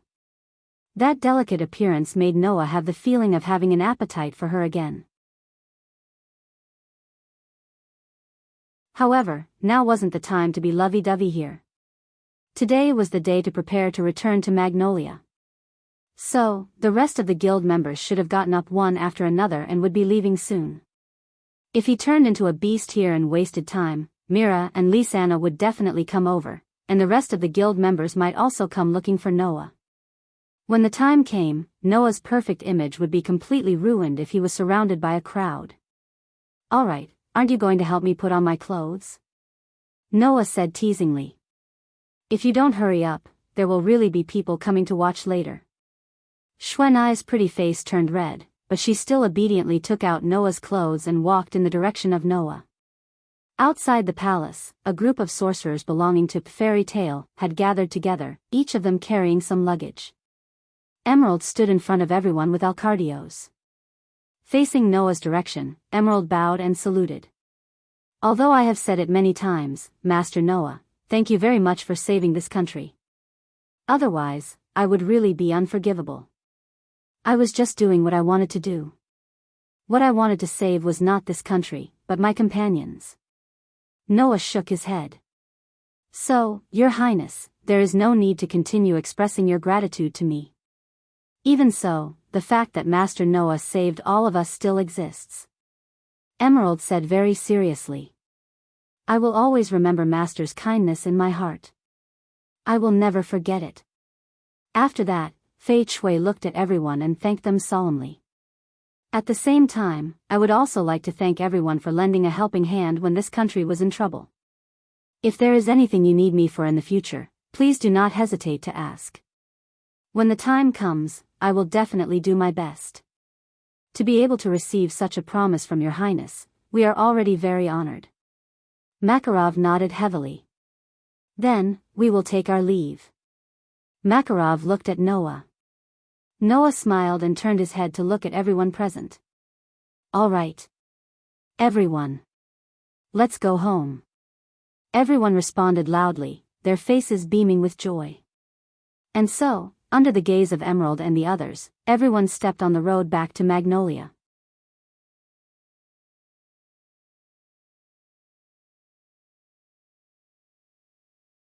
Chapter 1740. Fiori Kingdom, Magnolia. Look! That's the sorcerer from Fairy Tale. Fairy Tale is back. You're back. When the group of magic shooters from Fairy Tale walked into Magnolia, all the residents on the streets were surprised and cheered loudly, giving the returning magic shooters a fright. Then, many residents rushed out from the buildings and streets, surrounding both sides and cheering loudly. Oh! Cheers resounded throughout the entire space, causing the group of Fairy Tale's magic shooters to come to their senses. Then, such noises rang out from all directions. Good job, Fairy Tale. He actually saved the kingdom. Good job. You are the glory of Magnolia. Congratulations to all of you for winning the Great Demon Battle Exhibition Tournament. Congratulations. Cheers echoed throughout the crowd, telling the members of Fairy Tale what was going on. The residents of Magnolia swarmed over and surrounded the two sides of the street, cheering loudly. Makeo, Wakaba, and the other members who had stayed behind for 7 years were moved to tears. I never thought that after 7 years, would be able to enjoy this feeling of being supported again. Exactly. In the 7 years that the main members had been frozen together with Heavenly Wolf Island, when had Fairy Tale ever been so popular? The glory of Fairy Tale, which was always at the bottom every year, had long been forgotten by the people after 7 years. All that was left was pity and contempt. Today, Fairy Tale had finally returned to the #1 stage of the kingdom, becoming the glory of Magnolia once again. After 7 years of glory, the members who had stayed behind for 7 years were moved. At the sight of such a group of old members, Noah and the others exchanged glances with each other before revealing a smile. Everyone, Noah stepped forward and said to the members who had stayed behind for 7 years. Thank you for your hard work. The group of members who had stayed behind wiped their noses. If they didn't do this, they would have snot flowing out of their noses. The ordeal is over. Now, we only need to enjoy the rewards of our hard work. Noah clapped his hands and smiled. It's rare to hear cheers. Let's enjoy this glory and go home. The group of Fairy Tale magic shooters raised their hands and cheered loudly. Then, amidst the cheers of the residents of Magnolia, the group of magic shooters waved at the surrounding residents and slowly walked towards the direction of the Fairy Tale as if they were on a parade. The cheers lasted until they reached Fairy Tale's guild building. When they arrived at the entrance of the guild building, the residents of Magnolia dispersed reluctantly and allowed them to return home. Looking at the castle-like building, Xuanai muttered. Is this the Fairy Tale? Although she had joined Fairy Tale, this was the first time Xuanai came to the building and saw what it looked like. When she thought about how this was Noah's home since he was young, Xuanai felt excited and complicated. If it weren't for the fact that she had mistaken Noah's guild, Xuanai would have joined the guild when she was young. In the end, fate played a trick on her. Xuanai was delayed for 7 years before she finally came to the guild where the person she longed to be. Looking at the majestic guild building, how could Xuanai not feel excited and complicated? What's wrong? Why do you look like you're about to cry? She held Xuanai's hand and poked her cheeks. This is where you'll be staying for the rest of your life. You can't always look like that. I know. Xuanai suppressed her complicated feelings and looked at the building again. I just feel like I'm dreaming. When she heard that Noah was killed by Aconarolia on Celestial Wolf Island, Xuanai thought that she would never be able to fulfill her little dream of joining the same guild as the person she longed to be. Now that her dream had come true, Xuanai felt like she was dreaming. This isn't a dream. Mira held Xuanai's other hand with a smile that could heal her heart. We'll always be together from now on. Yes. Xuanai nodded heavily. His expression was happier than ever. Noah, who had been observing the direction of Xuanai, could not help but laugh softly. Soon after, he said to everyone. Don't just stand there, let's go in. Hearing this, everyone looked at each other, and in the end, they all rushed towards the guild together. Bang! Leading the way, Naz kicked open the door and roared as he rushed in. Sure enough, the guild is the best. Bastard. Makarov yelled in exasperation. Doors aren't meant to be kicked. However, the guild members who were in a state of excitement had already ignored Makarov's words and rushed into the guild one after another. We're finally back. The banquet is starting. The banquet is starting. Hurry up and bring the wine. And the meat. Mira. Lisanna. Hurry up. Both Mira and Lisanna could only smile helplessly. Coming. Don't rush us. The two girls entered the guild and under the support of the guild members, they entered the bar counter and began to prepare the wine and dishes. Those guys. Noah was also helpless. Xuanai, on the other hand, was at a loss as if she didn't know what to do. Seeing this, Noah shrugged and said meaningfully. Once those guys start making trouble, there's no end to it. I don't know if Mira and Lisanna can handle it. Hearing this, Xuanai immediately understood. I'll go help too. After saying that, Xuanai hurriedly ran in the direction of Mira and Lisanna. In the blink of an eye, only Noah was left standing in front of the guild's door. Looking at the noisy guild members, Noah's gaze swept across his companions and family members one by one. Naz was quarreling with Gray. Gadula actually ran to the stage to play the guitar. Wendy, on the other hand, was hugging Xia Lulu and whispering to her, her face full of smiles. Noah couldn't help but feel a little relieved when he saw that. Have you finally gotten over the departure of Egoniel, Grantigny, and Metallicana? After the dragons left, Naz, Gadulu, and Wendy fell into a depressed state for a while. However, now, the three of them had finally returned to their normal state and were not as sad as before. Everyone is moving forward with real growth. We are not staying in the same place. Noah turned his head and cast his gaze at Mira, Lisanna, and Xuanai who were chatting and laughing at the bar counter. He silently made up his mind. I should also fulfill my promise. With this thought, Noah lifted his foot, stepped into the guild, and spoke loudly. Everyone. Quiet down. I have something to say to you. The entire guild suddenly fell silent. Everyone cast their gaze on Noah. Including Mira, Lisanna, and Xuanai. Under everyone's gaze, Noah scratched his cheek and declared.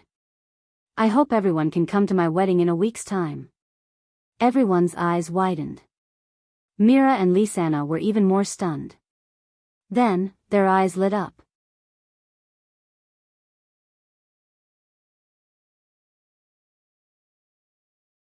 Chapter 1741. The surroundings suddenly fell silent. Shortly after, a shocking commotion broke out. Wedding? Does that mean Noah is finally planning to marry Mira and Lisanna? It's not a plan, it's a fact, right? Speaking of which, before the start of the Great Demon Combat Arts competition, Noah did say that he would marry Mira and Lisanna-chan after the competition. In other words, it's time to fulfill that promise, right? Damn it. Mira is finally going to become Noah's property? Woo-woo. Mira, the entire guild was in an uproar. It was so noisy that everyone's eardrums started to hurt.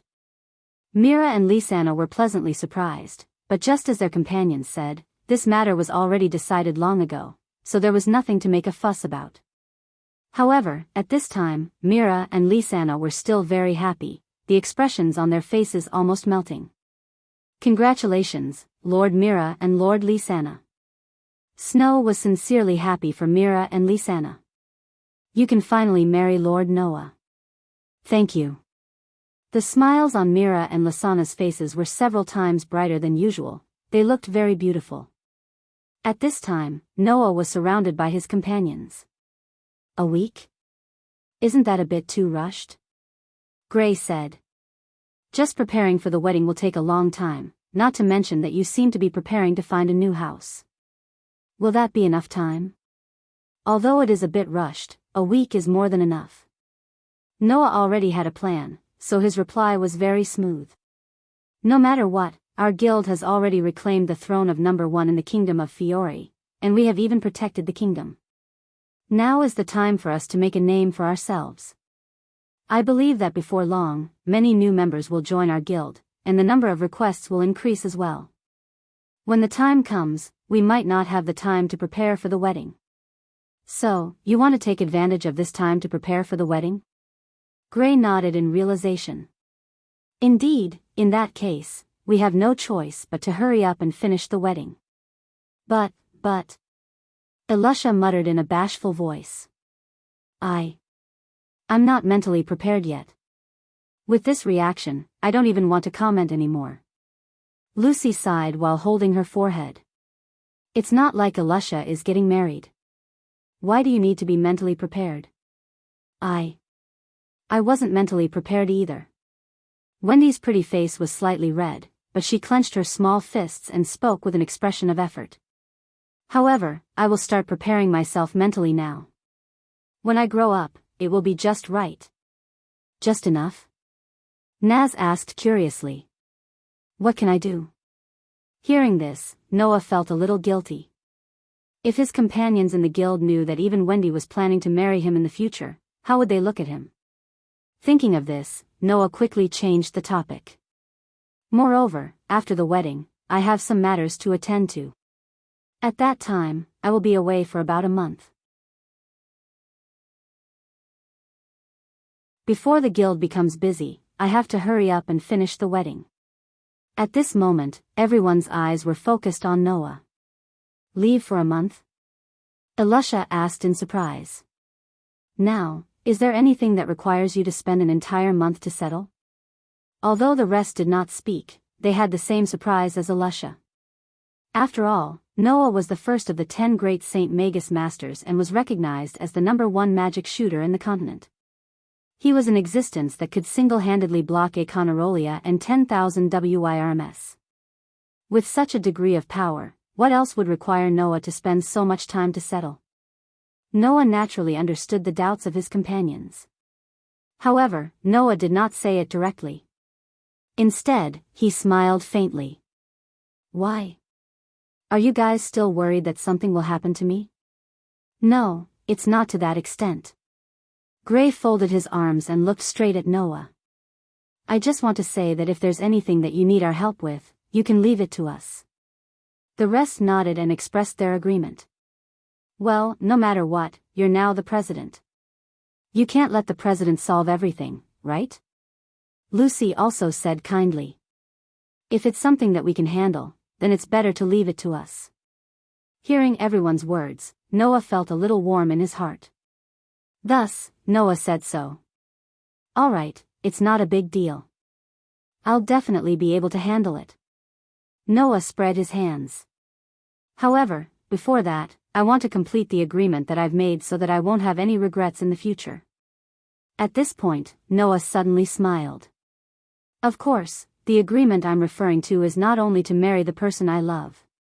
Not only to marry the person you love? Everyone was stunned. Noah turned his gaze and looked in Naz's direction. His dark and deep eyes flashed with some light. What? Naz suddenly felt strange. Why are you looking at me like that? Naz. The corners of Noah's mouth slowly raised. Do you still remember the agreement that we had to fight after we became S-rank archmages together? This sentence made Naz's pair of eyes light up. The rest of Noah's companions more or less understood what Noah meant, and they were all surprised.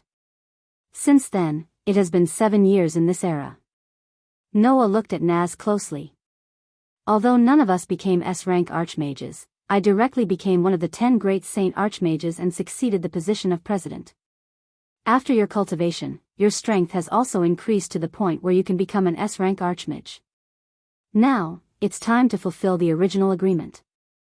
Naz's eyes suddenly became serious, and he grinned with excitement and hot-bloodedness. In other words, Noah, are you finally going to fight with me? Of course, not now. Noah smiled slightly and said so. The time is set to be after my wedding and before I leave. After the wedding, before leaving. Naz lowered his head and considered with an unprecedentedly serious expression. At this time, Naz stretched out one hand and grabbed his other arm tightly. A smile appeared on his face. Well, I also need some time to prepare. Naz's words surprised the surrounding companions. When did Naz prepare for a duel? But this time, Naz actually said that he needed time to prepare? What did this prove? It proved how serious Naz was about this duel. Noah, on the other hand, stared at Naz's right arm that was tightly gripped by his hand with a meaningful gaze. Naz was naturally very serious about this duel. However, if he needed time to prepare, did it mean that Naz had some hidden cards?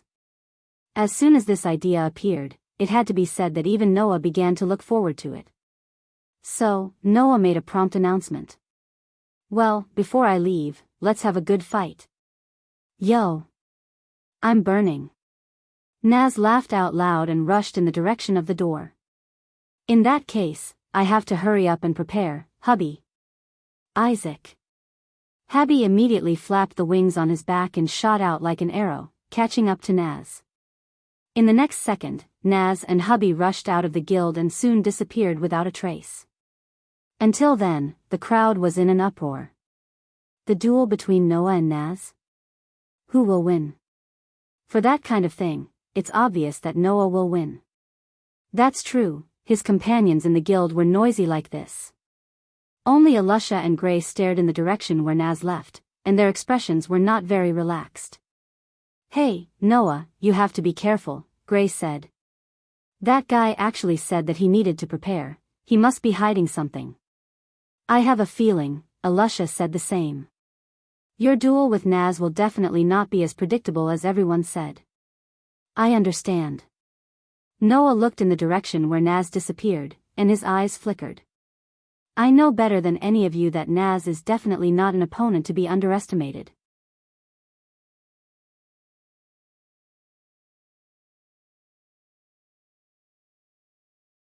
Chapter 1742. In the end, because of the marriage and the duel happening at the same time to Noah, the entire guild was in an uproar from morning till night. Of course, even if nothing happened, the guild would always be this lively.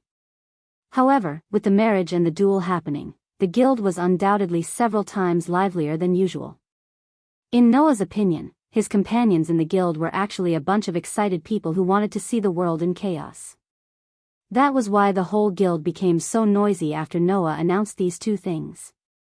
As for Makarov, after Noah announced that he was going to get married in a week, he downed a few barrels of wine. Noah didn't know what Makarov's stomach was made of to drink like that, but Noah also knew that Makarov was just too happy. His grandson was finally going to get married. As a grandfather, how could Makarov not be happy? Hence, after downing a few barrels of wine, Makarov looked for Noah again, patted his chest, and said this.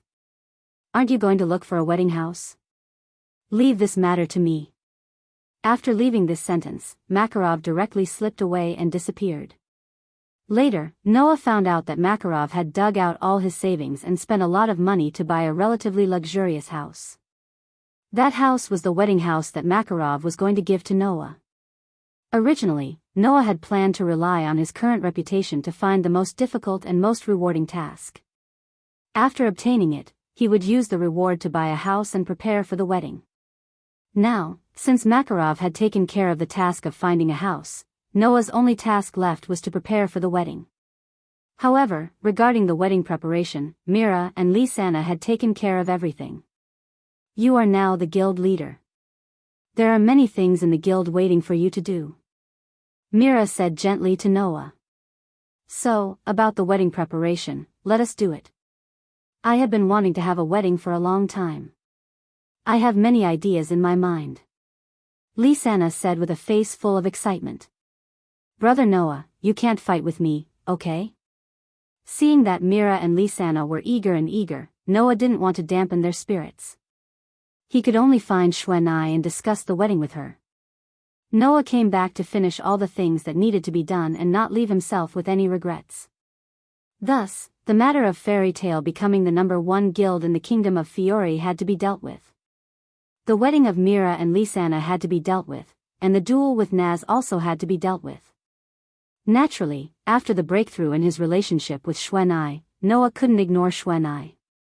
In other words, Noah planned to let Yuno marry him and become his bride. Who knew? Regarding this matter, Xuan expressed the greatest degree of all. You can't. Lord Noah. Xuan said a bit anxiously to Noah.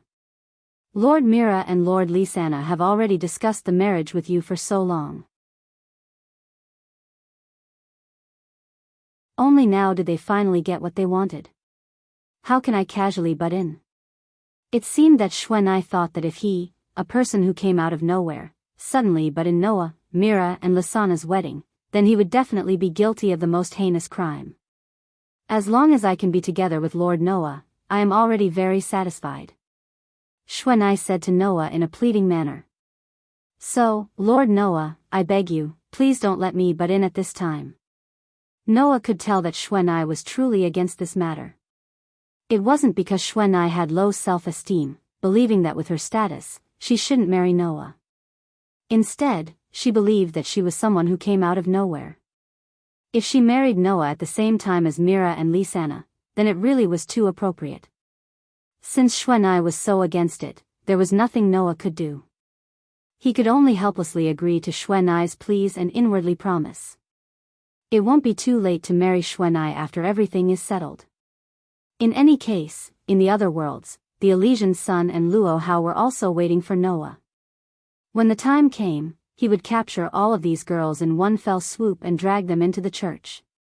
That would be enough. This thought became the most shameless thought in Noah's life. However, it had to be said that this was indeed Noah's heartfelt words. As such, everything was decided. All that was left was to take action.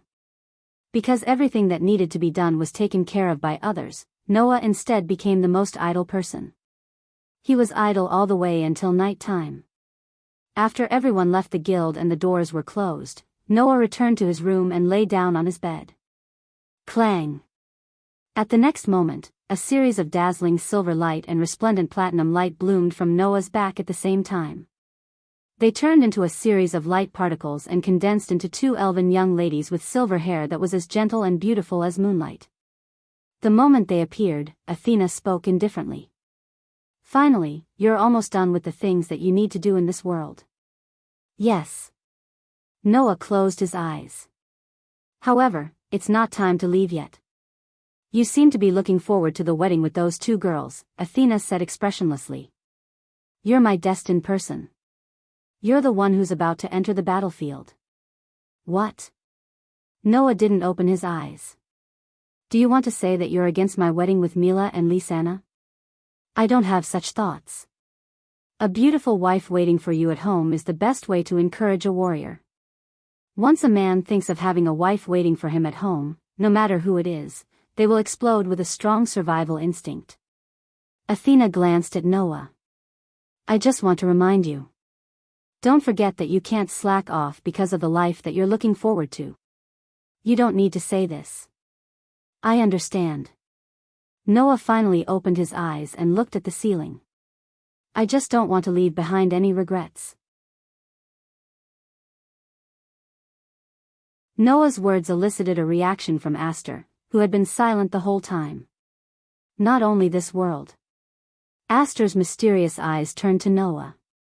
Master also wants to go to other worlds and work hard to not leave behind any regrets. Noah was startled. He didn't expect Aster, who liked to throw tantrums, to suddenly say such words. Not to mention Noah, even Athena was surprised. Holy Sword Spirit, it's rare to hear such rational words from you. I'm just saying what's in my heart. Aster's expression didn't change at all. He lowered his head and said softly. But, when I see Master working hard to not leave behind any regrets, I'm also thinking if I should do something. This time, even Noah was surprised. Aster? Noah sat up and looked at Aster. Is there something you want to do too? Aster was silent for a while before he spoke. A long time ago, my master and I destroyed the Demon King together. Now, the Demon King has appeared again. So, I was wondering if I should go and settle things with them. Without a doubt, the the people Aster mentioned could only be Lotus and Lestia. I didn't expect Aster to be thinking about the same thing as me. Noah reached out his hand and patted Aster's head, but his eyes were looking outside the window. I'm also thinking that after I'm done with this world, I'll return to the elven world and settle things with Lotus. This was the next thing Noah wanted to do. After all, it could be said that Noah was the one who changed Lotus' fate. No matter what, Noah had the obligation to settle things with her. Perhaps, because Aster saw through Noah's thoughts, he took the initiative to mention this matter. No matter what, I'm still Master's sword.